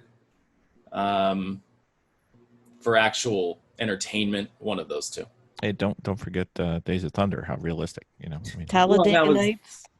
Exactly. That's why I qualified for actual entertainment. If we're going for quotability or whatever, there's plenty of stuff like that. Rubbins racing, or as Jen likes to say, ribbons racing. Oh, Too soon? Too soon. Too soon. All right, That hurts. Brianna, you have one? No one's gonna mention Chitty Chitty Bang Bang. Nobody wants a car that can fly and like has all those go-go gadgets. I love Brianna. Awesome. Oh my gosh. who are you? We really needed her here. we need a Brianna on the East Coast. That's right. We do. I'm available for hire. I liked it over there. I'm more than willing to come out. I mean, at that point, why don't you go for a DeLorean that travels through time? That's all. Right? There's Nobody nothing said wrong it had with to that. be realistic. I could have Flo is my favorite from the Cars movie. I could have done that one either. You could have. Nobody's done Speed Buggy yet, but we're waiting. Somebody's going to. Jason, you got one? Movie car would be Eleanor from Okay. Gone in 60 Seconds. Yep. Favorite car movie, The Art of Racing in the Rain. Just because it's from the Pacific Northwest and a bunch of my friends are in the movie and it's about them, so it's cool. Yeah. Nice. I'm intrigued. So, did we get everybody? Yep. All right. So, what car would you love to switch into that you are currently racing or raced against in Lucky Dog in the past, and at what racetrack? Oh, this is an easy one. Okay. Well, I have this ongoing thing with Martin from Race Invaders that I'm going to get to drive Greta at a track, and it almost happened at Laguna. And then Randy walks up, and I got the boot, and Randy got in.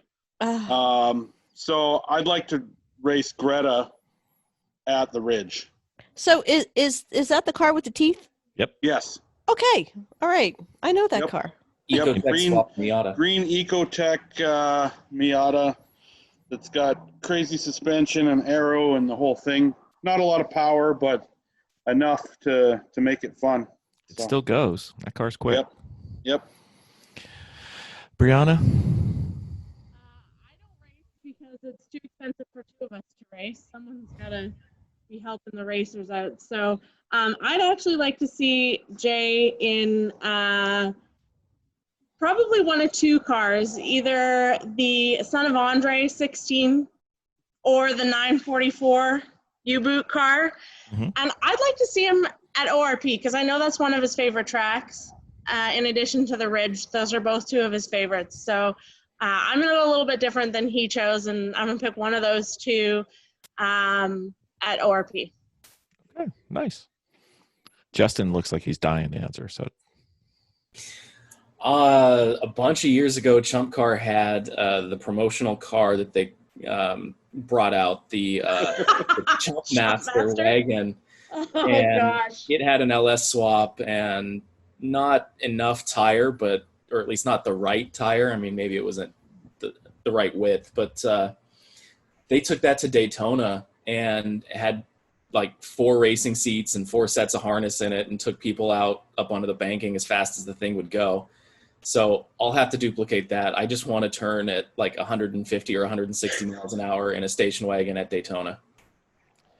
all right, I would have lost serious money because I could have sworn I knew what car one of you guys were going to choose, and I'm absolutely sure Chris is not going to choose it because he's going to get some 1940s Romanian car with a Chevy swap with a manual transmission put in the rear right tire or something crazy. So anyway, all right, I just lost money. Go ahead, Chris. What you got? Yeah, I think it would be internet's. Yeah, Chris is slowing down. So Chris says he wants to get Here, into a Garage so Heroes and training If you car. it's a 2002 Isuzu Umbre, right? Oh, there we go. Yeah. That's it. That's it. No. That'd be awesome. With or without the fire? Good question. It, No, it I only think, comes one way. In fuego. It's painted orange, so it's camouflage. Wow. I honestly don't know. There's been so many cool cars I've seen. I mean, yeah, it would be sweet to go take a fast car like Son of Andre out for a few laps to see just how quick that really is, because I think that's always a point of debate. Yep.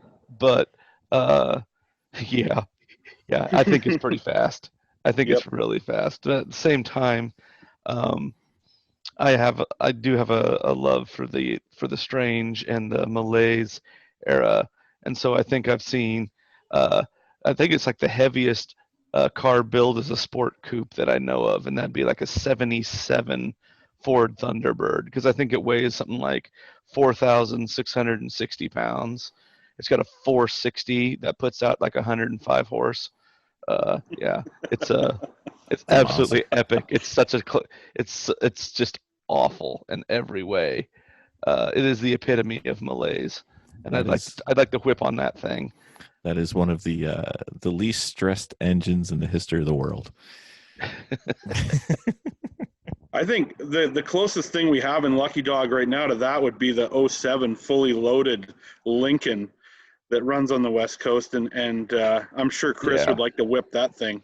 Oh, I love the fully loaded. It's and I don't know why it makes me laugh every time, but they're on the registration. They always put that in all capital letters, and so it's always like it's screaming at me. You know, whenever I see it in a spreadsheet or on the timing system or whatever, it's just fully loaded. What is your favorite track so far? Lucky Dog track? Any track. Any track. They all can be a Lucky Dog track. This is true. My favorite track that's not a Lucky Dog track is Spa-Francorchamps in Belgium. Now that would be a truly east coast. Yep.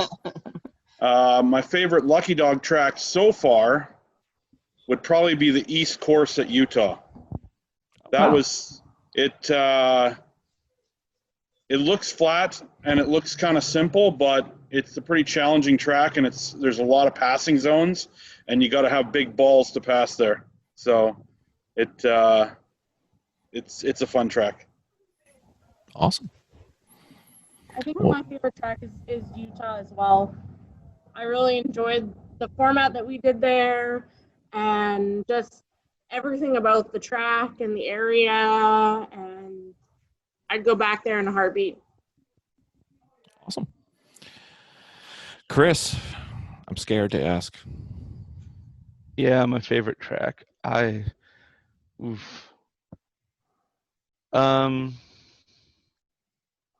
like Watkins Glen. Okay. As far as tracks I've actually driven on, because it's hard to have a favorite course that you haven't actually driven on. True. But virtual racing makes that possible, sort of.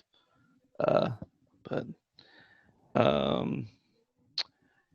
yeah, or the Nürburgring. So yeah. Okay. Ring or Watkins Glen. Justin. Yeah, I don't know. So far, you're not done yet. Yeah. The point Chris makes about the Nürburgring is excellent. We were there in January, and unfortunately it was closed, so I had no opportunity to drive. But the courses I've actually driven, no place like home. I really love Portland. People say it's boring, but I'm always trying to chase. Yeah, I'm always trying to chase just that extra tenth or half a second or whatever it is. And it's probably the track I know best. Awesome. Oh, how do we keep in contact, and how do we follow you or your teams or Lucky Dog in general? Does anybody have a website? Is there a website? No. The first two part. How do we keep in contact? It's usually side to side. Although if you're following, it could be nose to tail contact. So, yeah. As long as you're 6 feet apart, that's fine. Lucky Dog is a non-contact series, but yeah, we always say we're a no contact series. So, so you can't contact us. No. Yeah, that's why we had no contact at Charlotte, because everybody was social distancing on the track. So, yep. Yeah. That, and we couldn't catch anybody, so we had no chance. Yeah. So what's the best way? What's the best way to keep in contact with Lucky Dog is Race Lucky on our website, or Race Lucky Dog on Facebook, Race Lucky on Instagram. We have Lucky Dog Racers group on Facebook that has almost 1,200 members now, so that's a good spot.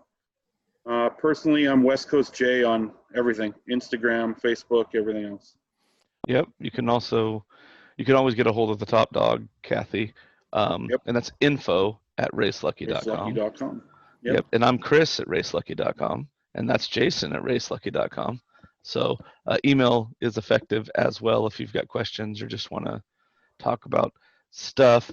If you just want to learn about the series, the website, racelucky.com. Yep. And yeah.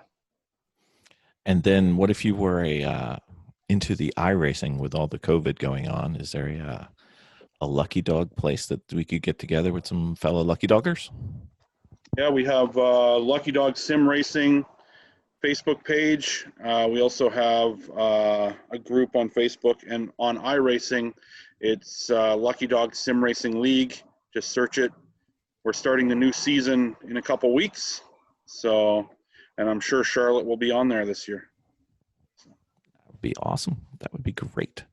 And hopefully, if you go out there, you don't check the option that says have your power steering pump break 3 times or rip the oil line off your oil and catch on fire and do all kinds of fun things like that. So try not to hit those as options in your iRacing setup.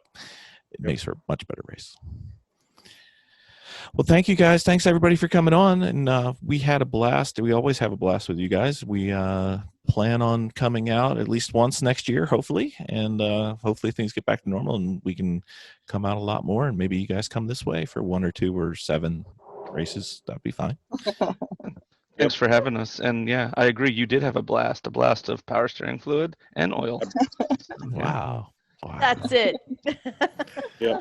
All right. Yeah, thanks for having Yeah, us. thanks a lot. It was lots of fun. Thank you, It's always guys, great. for coming on. We love Lucky Dog. We do. Absolutely. We are huge fans. Yep. In spite of how we drive when we're there. Exactly. I'm telling you, there will be a day. Trust me, There will be a day. that day's coming.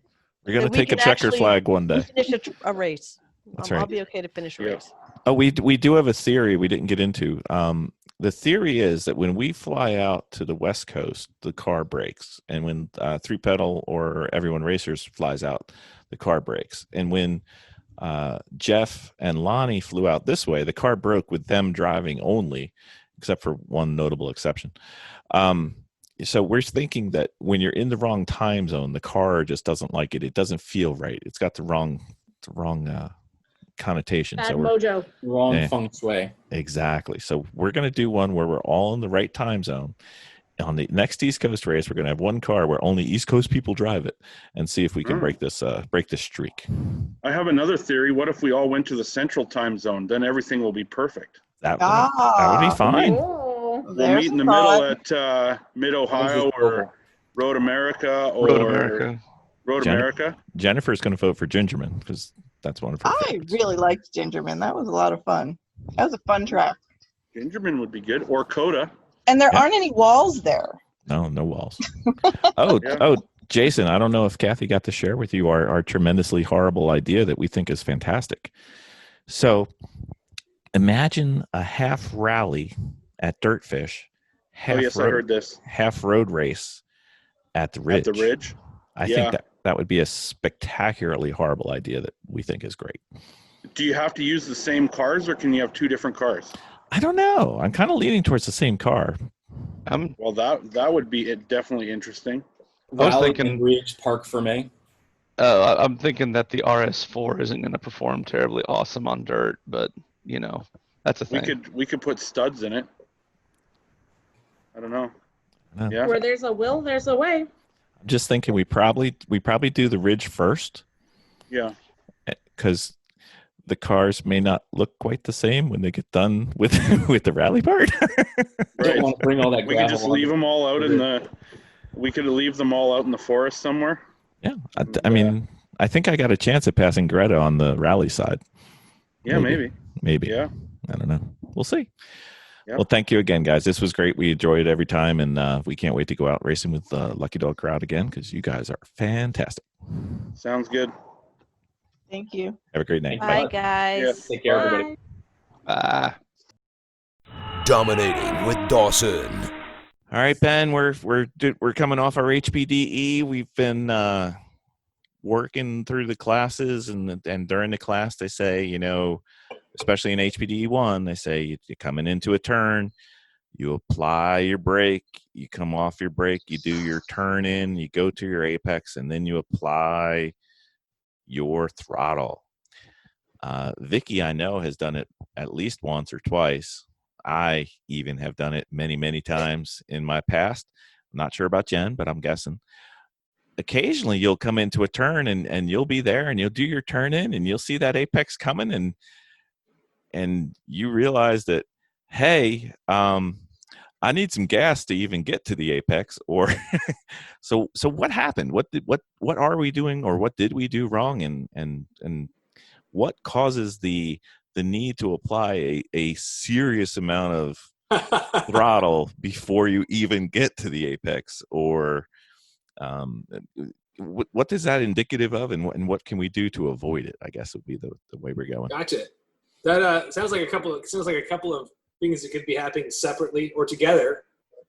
It sounds like slowing too early. Yep. So that you're having to drive up to the corner to be at the right spot to make the apex. So you hit the brakes too early, got all your braking done too early, and realized like, hey, I'm still too far away. I got to drive over to that thing. Or it sounds like you just slowed down way too much. Maybe you started at the right time, but you didn't release the brakes at the right time, and you slowed down so much that you pretty much parked it before the corner and then had to drive up. So those two things could be happening independently or together. And most of my instructing experience and my own driving experience usually are happening together, but they could be independent of each other. I specifically remember the first time it ever happened to me was the day that I was instructed about threshold braking. And I said, Yep, I yep. said, I am going to threshold brake. So I went into there and I knew my braking point was at my marker 3. I threshold braked that puppy. I felt my ABS go dum, dum, dum, dum, dum, dum, on my foot. And I was almost parked at mile marker, at marker 1. And my turn in was, still another 50 feet ahead. I was almost parked on the track because I actually found out that what I wasn't doing before was threshold braking, and that was threshold braking. So I remember specifically going, I guess I need to put this car into a lower gear and drive over to that apex to go see it because I'm going to just stop here. So when you change your brake pressure or your brake application point, it can quickly change what your speed is going through the apex. Sure. And let's backtrack just 1 second and ask maybe Jen, like what does threshold braking mean to you when you hear that from somebody? Me? You. Sure. Threshold braking, isn't it when you have your foot on the gas going through the turn and the brake? Isn't that, or you're kind of, I don't know. Nope. That's not the right answer. Vicki, what do you think?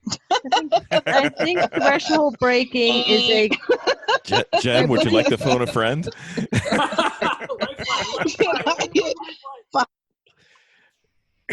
I believe threshold braking is when you slowly apply the brakes instead of just slamming on the brakes. You're doing what? Sorry, you say what you just said again, please. Is that when you slowly apply the brakes? That's what I thought it was too when somebody first said it to me. Yeah. My instructor was, I think it was like I think I was an HPD too, and I had an instructor who was like a Specky 30 racer, and I was like, I'm going to learn something from this guy. And he goes, okay, you got to do threshold braking. And I'm like, okay, cool. Like where I get on the brakes and then I really slam into him. He's like, no, threshold braking is where you get on the threshold of all the braking you can do. You're at the threshold of the maximum braking capacity immediately. So threshold braking means jump on that pedal, get all the braking you can get. Whether if your car has ABS, you're in the ABS almost immediately, or if your car doesn't have ABS, you're right to the point of where your wheels would be locking up. So that's threshold. You're at the threshold immediately, not like you're sloping your way up to a threshold.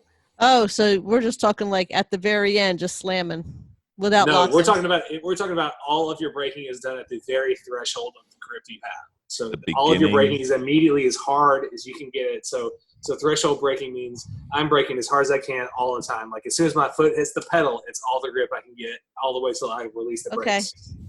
So that the threshold braking means you're at the threshold and I'm on the brakes at the threshold of how much brakes I can get before I'm really screwed up. And you don't want your tires to lock up. Well, you don't want your tires locking up because then you're into dynamic friction and then you're sliding. And we practiced that. You did. Did you get to do it? Yes. You did threshold this time? Because I know in Gingerman you had trouble. Yeah, we couldn't do it in Gingerman. It was a bad placement, I think, of that. Yeah, they got two. This was really good, though. Oh, good. Yeah. So you guys clear on what threshold braking is now? Yes, braking at the threshold. Okay. I derailed the whole conversation just to make sure we all knew what threshold braking was. Go. Yep. Continue back to the topic. We're not done with Ben yet on this one. So Ben, let's pretend that we're approaching a turn. Perhaps it's the turn for the first time and we're learning a track. Maybe this is going to be fairly common. And you pick a appropriate brake pressure that you think is appropriate to that turn. And you pick an appropriate brake starting point for that turn. How do you approach learning a turn to get to the point where you're applying the proper brake timing, brake duration, and getting to the apex at the right speed? I guess is a better way to put it than what do you do when you realize, oh, I've got to go put some gas on to go get to the apex because I'm way too slow. Sure. Well, so here's some great news for everybody listening to this podcast, except people who drive very high horsepower cars. The brake numbers start well before we need them. Do you know what I mean? So almost everywhere you go, the numbers start 5, 4, 3, 2, 1. So if there's nobody, like my ideal approach is I'm going to be out in traffic at a new circuit that I've never been to. If it's a place that's new to me and I'm trying to learn how to drive it, hopefully I'm going to be in some traffic and I can gauge more finely or more closely gauge where I'm going to be doing my braking just around some cars that are similar to me or close enough where I can guess if this car can do that, then I can do this. Do you know what I mean? Does that make sense? Yep. If it's not a car that's exactly like me, at least I'm going to build a corollary. Like, oh, this is a spec Miata. I'm driving this. I ought to be X. Like, I've always got kind of a benchmark in my head. So I'm always like, all right, if the spec Miata can do this piece of junk or this excellent car I'm doing should be able to do more or less than this car. So I've kind of always got an idea of what a car should be able to do. So if I'm in traffic, I'm gauging what my car should be able to do, hopefully off of those folks, and I'm able to get up to speed even faster. But even if I'm all by myself, learning a new course, for some reason I have the track all to myself, the numbers are going to start well before I need to start braking. So if I'm driving at the end of the straightaway and there's a 5, 4, 3, 2, 1, I don't know where to brake, I'm going to brake at the 4. Probably I'm going to be stopped well before I actually need to turn in and drive up the corner. So, if you're all by yourself and you're having to learn a new track, you just have to start cautiously and work your way up. So the next time you go by, if you started braking at the 4 and then you ended up having to slow down, okay, I slowed down too much. I got to drive up to be at the right place for the apex. You know that for the next lap around. So, and it also, most times if you're learning a track for the first time, it's not likely that you're in competition. It might be your first practice laps or something like that. So hopefully you have a little bit of time to get up to speed before you're in competition. I've been blessed to have a few times where I've gotten to race cars I've never driven before at tracks I've never driven, and that's so much fun. But most of the time, that's not what you're doing. So you get plenty of time to feel it out. If you're not sure where to brake, start at the beginning of the marked brake zone and sort of see where your car actually needs to brake. But likely you're going to be, spending a few laps, dialing in where you need to hit the brakes. How hard shouldn't be a question, because you're always, anytime you're using the brakes on track, you should be trying to get all of the available braking grip, because you want to be braking for the shortest amount of time possible. So it's not like you want to kind of ease into the brakes or anything like that. You want to pretty much hit the brakes as hard as you can hit them for the shortest amount of time. That's our ideal. A lot of times I talk about our ideal, like never coasting. You're either on the gas or the brakes. These are always ideals, but these are things that we strive towards. So that's what we're talking about when we're talking about applying the brakes. Okay, and then as you're seeing that turn coming, you adjust and shorten your braking distance. Right. So if you broke at the 4 and oh crap, I got to drive up the corner. Next time I'm going to brake at the 3.5. And even if it braking at the 3.5, I'm still having to drive up to get to the apex at the right speed and the right attitude. Then I'm going to try at the 3 next time. But you work your way up. You don't see a bunch of brake marks. You go, I'm going to try for the 1 and see how that goes. Like you definitely need to cautiously work your way up. You don't go bonsai, go crazy, but that's my approach. And then if you come in and you're not able to make it to the apex, you're just a little too far.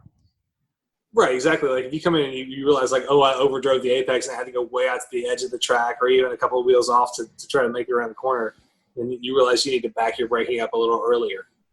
Okay. Or maybe you broke at the right point that you thought it was going to work, but you didn't apply enough pressure and you still weren't slowed down enough to make the turn. Maybe you realize like, hey, I want to try that same timing, but I'm going to give it a little more pedal pressure, because also, I talk a lot about like get to the maximum level of pressure, but that's not something everybody knows. You also have to drive a few laps to feel what your maximum level of pressure is too. So these are all little data points you have to build for yourself, and hopefully you've got a little bit of time on track before you're competitive to try to do that. Okay, and then the last thing before I have some questions for Vicki and Jen, the thing that I do, and I'm not sure it's proper, but it's what I do, is I always pick a braking marker, especially on turns that have braking markers. I always pick a braking marker as a function of how fast or how much horsepower I have and how good are my brakes. And it's kind of a balance between the two. If usually you have a lot of horsepower, you hope to have a lot of brake, but it's not going to be, one braking spot fits all. Even if you're a slower car with not quite as good a brake, let's say a Miata with stock brakes, your braking point may not be the same as somebody who's got a Mustang 350. Yeah, if you're a Miata, even with stock rotors and calipers, you're going to be braking way deeper and later than somebody that's got a bigger, heavier, faster car. Like a car that ends up going 125 at the end of the straightaway, is going to brake a lot later and deeper than a car that weighs 3,500 pounds and it's going 160. So Right. you still have to, those guys may have bigger, better braking systems, but they'll still have to brake a little bit earlier than the guys in like spec Miata or spec E30 or something like that. Right. So Vicky, when you're approaching a turn, do you have this problem where your speed at the apex is just wrong, or you can't reach the apex, or you're? No, Well, I don't have a problem with that part at all. It's making sure that I don't spin when I'm in it. You're big on trying to get the transitions exactly right. Like you like to at least to me when I hear about your driving, Vicky, is that you like to kind of float it in, make sure the car is really comfortable and get it down in there. You're fast like at the apex parts like that, but the transitions from going down the straight and the braking and sort of like that, you'd rather sort of hedge on that, but just make sure you're at the right speed at the apex. Does that sound right? Right. Yeah. The driving doesn't bother me. It's the apexes, just trying to hit them right. Right. You know, as soon as if I can actually, I try to hit them as fast as I can, to the point of being uncomfortable, but making sure that right now, I'm like you said, I'm working on my transitions and hitting that apex. When you say uncomfortable, do you mean uncomfortable with the speed, or the car is uncomfortable, or the car is squealing at the stress point? No. If we were at the point of having in-car training or trainers, instructors, then they could see what I was trying to work on. And that is basically making sure that the car is settled, because that's what I'm trying to work at, making sure that the weight of the car is in the proper position when I hit these things. So is that what you mean by float? You want the car to float?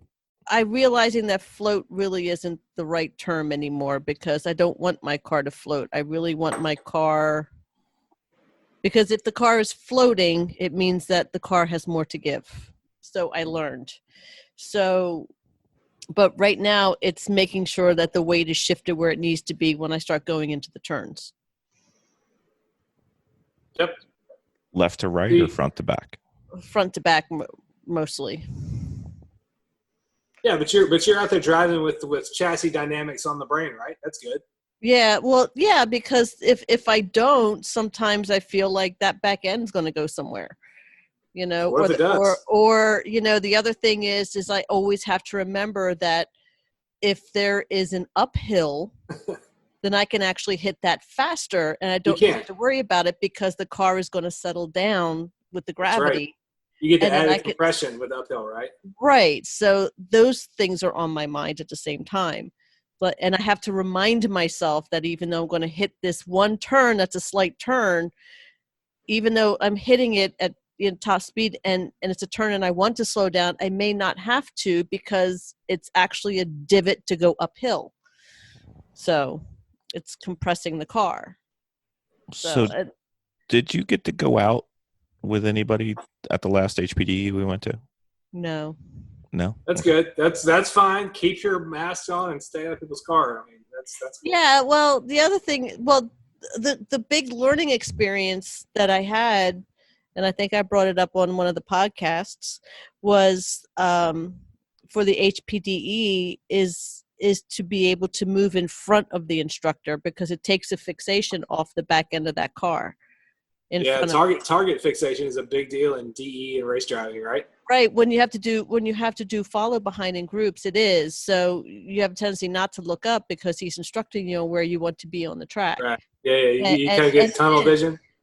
Yeah, but the biggest learning part of the last HPDE that I did was being able to move in front of the instructor, and that it just opened up the track for me, and I was able just to take off. Did you get was the instructor fast enough to push you a little bit? Or were you just going? No, not this time, because we had another Miata behind me that was slower. Oh, so you got to just kind of swim with it. You got to swim with no life jacket for a minute, right? Yeah, exactly. So I have to. But that's the thing is with the HPDEs, the one right before it, I was teamed up with a guy who was getting ready to level out of HPDE 1. and I had a really fast instructor, and he really pushed, but we were a fast group, so I could actually test that limit for him. And with the speed part, this one it was even though we were in a smaller group, I just really focused on just settling the car, and trying to do the apexes and try to absorb a little bit more, even though it was slower. It's a cliche, and I don't agree with it, even like much of a percentage. But people say like, hey, if you never push the car out of shape, you're not trying hard enough. But I think it's time for you to go out there and hunt some mistakes. Like go out there and just hit it way too hard. Get the car exposed, feel what's going to happen. I mean, I don't think, for most people, I don't think that's a good advice, because people are really trying really hard, and if you tell them that, they're going to go out there and hit the ball. But I think you're ready to go try a little harder and just make some noise, kick a tire out. You're way too much into being comfortable. It is time for you to go out there. I'm ready to be uncomfortable. Yeah, you've built enough context and you got enough tools in your tool chest to kind of be ready to react to some upsets. So go make some upsets. Right. So, but I'll be ready for track time. I'll be excited when we get ready to go out to Charlotte, because the nice thing about Charlotte is that it runs more closely to an HPDE for us. As long as we stay on our track line and be predictable, then we'll do fine as a group, as opposed to, say, instance, riding on lemons, where it's just a free-for-all going around the track. Charlotte, your race in Charlotte is likely going to have a ton of cars, and that track is consequential. Like, I mean, big-time consequences. So, I mean, that I have never driven the Roval there, but it's a big deal as far as speed. And like come there, like one of the biggest places I hear and see trouble is when people just come off of the road course section. So you come off of the NASCAR 3 and 4, and then you come across the NASCAR start finish, and it dumps you down into the road course section right past start finish. So I've seen a lot of people come to grief coming out of the road course section back onto the back stretch. So that's a place to really watch out for at Charlotte. But just overall, that place will mess your car up. So be aware, be careful. There's going to be big closing differentials in speed, because you guys are going to be there with cars. If it's a Lucky Dog race, there's going to be people, cars there. There will be a big speed differential. So be aware. Right. Charlotte is no joke. Big speeds. So don't be scared of it, but be plenty aware of what's going on. I just don't want anybody to think like, hey, I'm rolling into Charlotte. It's going to be easy. I've never been there, but I know that's a track that's big time consequence. Yeah, but at the same time, while we're there, as long as we, be predictable, stay to the line, and practice everything that we've basically learned in HPDE. Yes, totally. Then we'll be fine. And it's not going to be as crowded as what. Yeah, it's definitely not going to be as crowded either. I hope for Lucky Dog's sake that they get the kind of car count they want. I have no idea what's going to be going on. What's that, about a month away? Yeah. When is it? Just like 3 weeks. Couple weeks, 2 weeks. Yeah. So the plague situation probably is what it is for a couple of weeks. So that's probably pretty set. But I think it's going to be a fairly big car count, because there's a lot of folks around who've been pretty desperate to race and haven't had a lot of good chances. And that's also a group that brings more than just the standard Lemons group or the standard chunk car group. Like, I mean, it's gonna bring a bunch of the AER folks. Yep. So I think it's gonna be a mix of everybody. So they have to watch out for big closing speeds. But you said exactly the right thing when you said, "I'm gonna get online. I'm gonna stay online. I'm gonna be predictable," because that's all the people who are gonna be driving the track faster than you are. That's all they want, is you to be where you're supposed to be. They'll work around you. 100%. That's definitely what they do. So yeah, you guys are gonna have a great time as long as you're cognizant of that. Because you're going to be running your own race. You're going to be racing people. It's not that you're not going to be racing or passing anybody, but just also you're going to want to be aware. We're just going to be racing the track. Everybody else could just go around us. We're just going to race the track.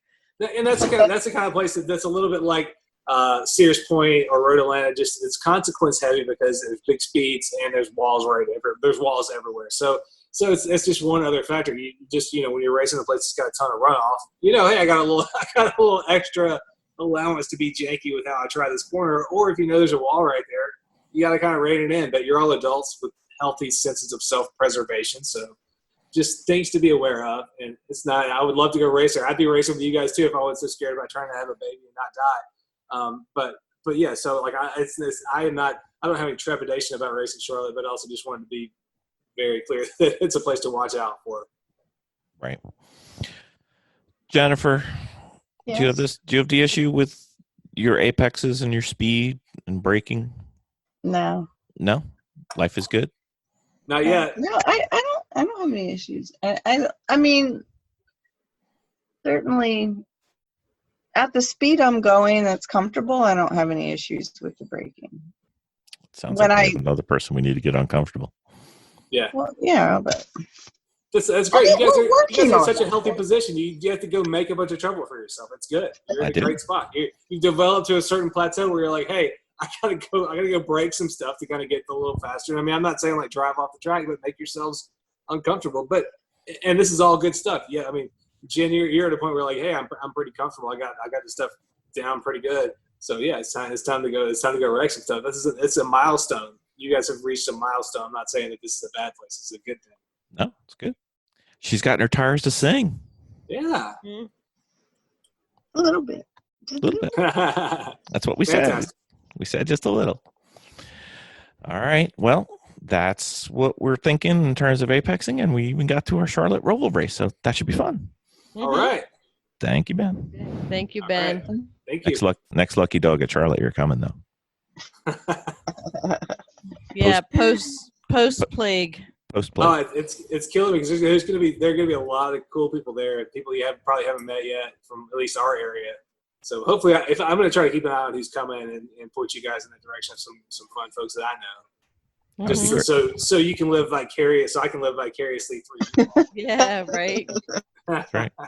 We bribe all visitors with stickers, so send them our way. Right. That's right. That's awesome. That's right. Thank you, Ben. All right. right. Thanks, Ben. Thanks, Ben.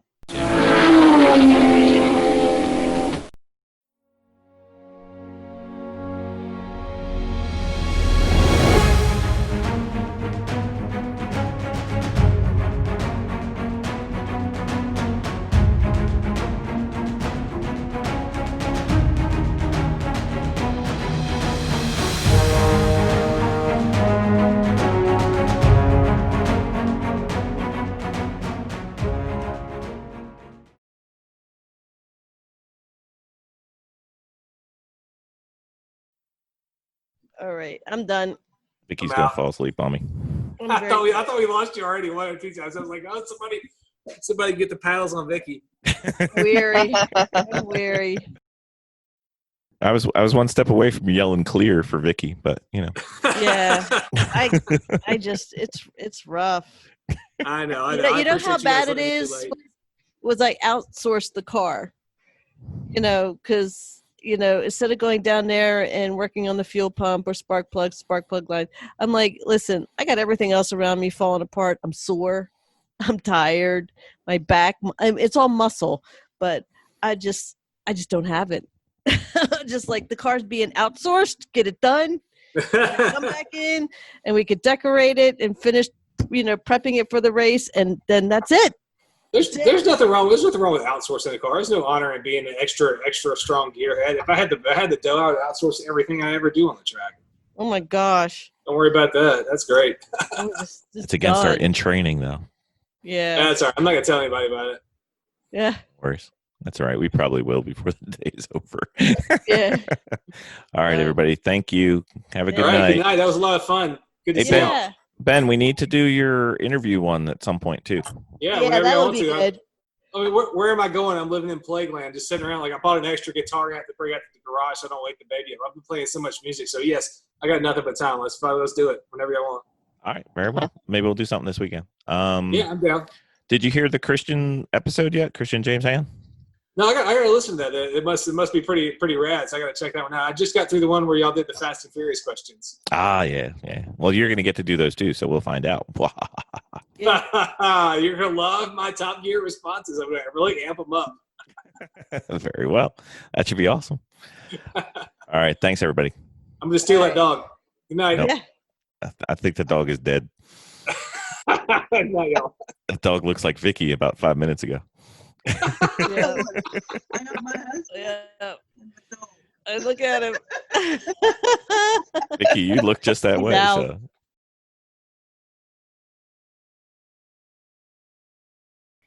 How you feeling? Back and ready to get behind the wheel, or a couple more days? Maybe a couple weeks, I think. Oh. He's got that puzzled Zoom face. There goes the puzzled Zoom face. He's in. Yeah, not having connected to audio threw me for a loop there for a second. That's okay. I was telling you it's not a video podcast. You're fine. Unless you're hiding bodies in the closet, we're good. Oh, I do a lot of Zoom for work, so I apologize. it's just it's just habit to make sure the background is at least somewhat presentable. See, Jen doesn't like my normal background, so I had to change mine. Don't make Jennifer laugh, please. It hurts. I'm good. How are things? Good. We went to the mall yesterday, and we were going by all the old stores that we used to shop at for our kids, like the Build-A-Bear, Disney, Children's Place. Justice. And she just says, wouldn't it be great if we opened a gym that's called Build-A-Bitch? And she laughed so hard at her own joke, she had to stop and grab onto something because her ribs hurt so bad. I'm like, you can't do that. You got to remember. It's Yoda. They have Yoda at Build-A-Bear. I thought it was cool. That's awesome. Baby Yoda. Maybe Baby Yoda. Yoda. She hasn't noticed yet. It's there. We'll just let Chris see it, and then I'll go away. Oh. Yep. Hello. There it is. Car accident. Chris. Hey, how's it going? Not too bad. So let me actually get my computer out and stuff. I saw the time and I'm like, you know what? I think I have a commitment. Uh-oh. It's okay. Most people try to forget us. Oh, yeah. Bad memories. I'm kidding. You did this twice to yourself. That's all I'm saying. Oh, I know. All right, give me just a sec. I'm here, though. I know. Is Jason and Bree around? Nope, just Justin so far. Okay.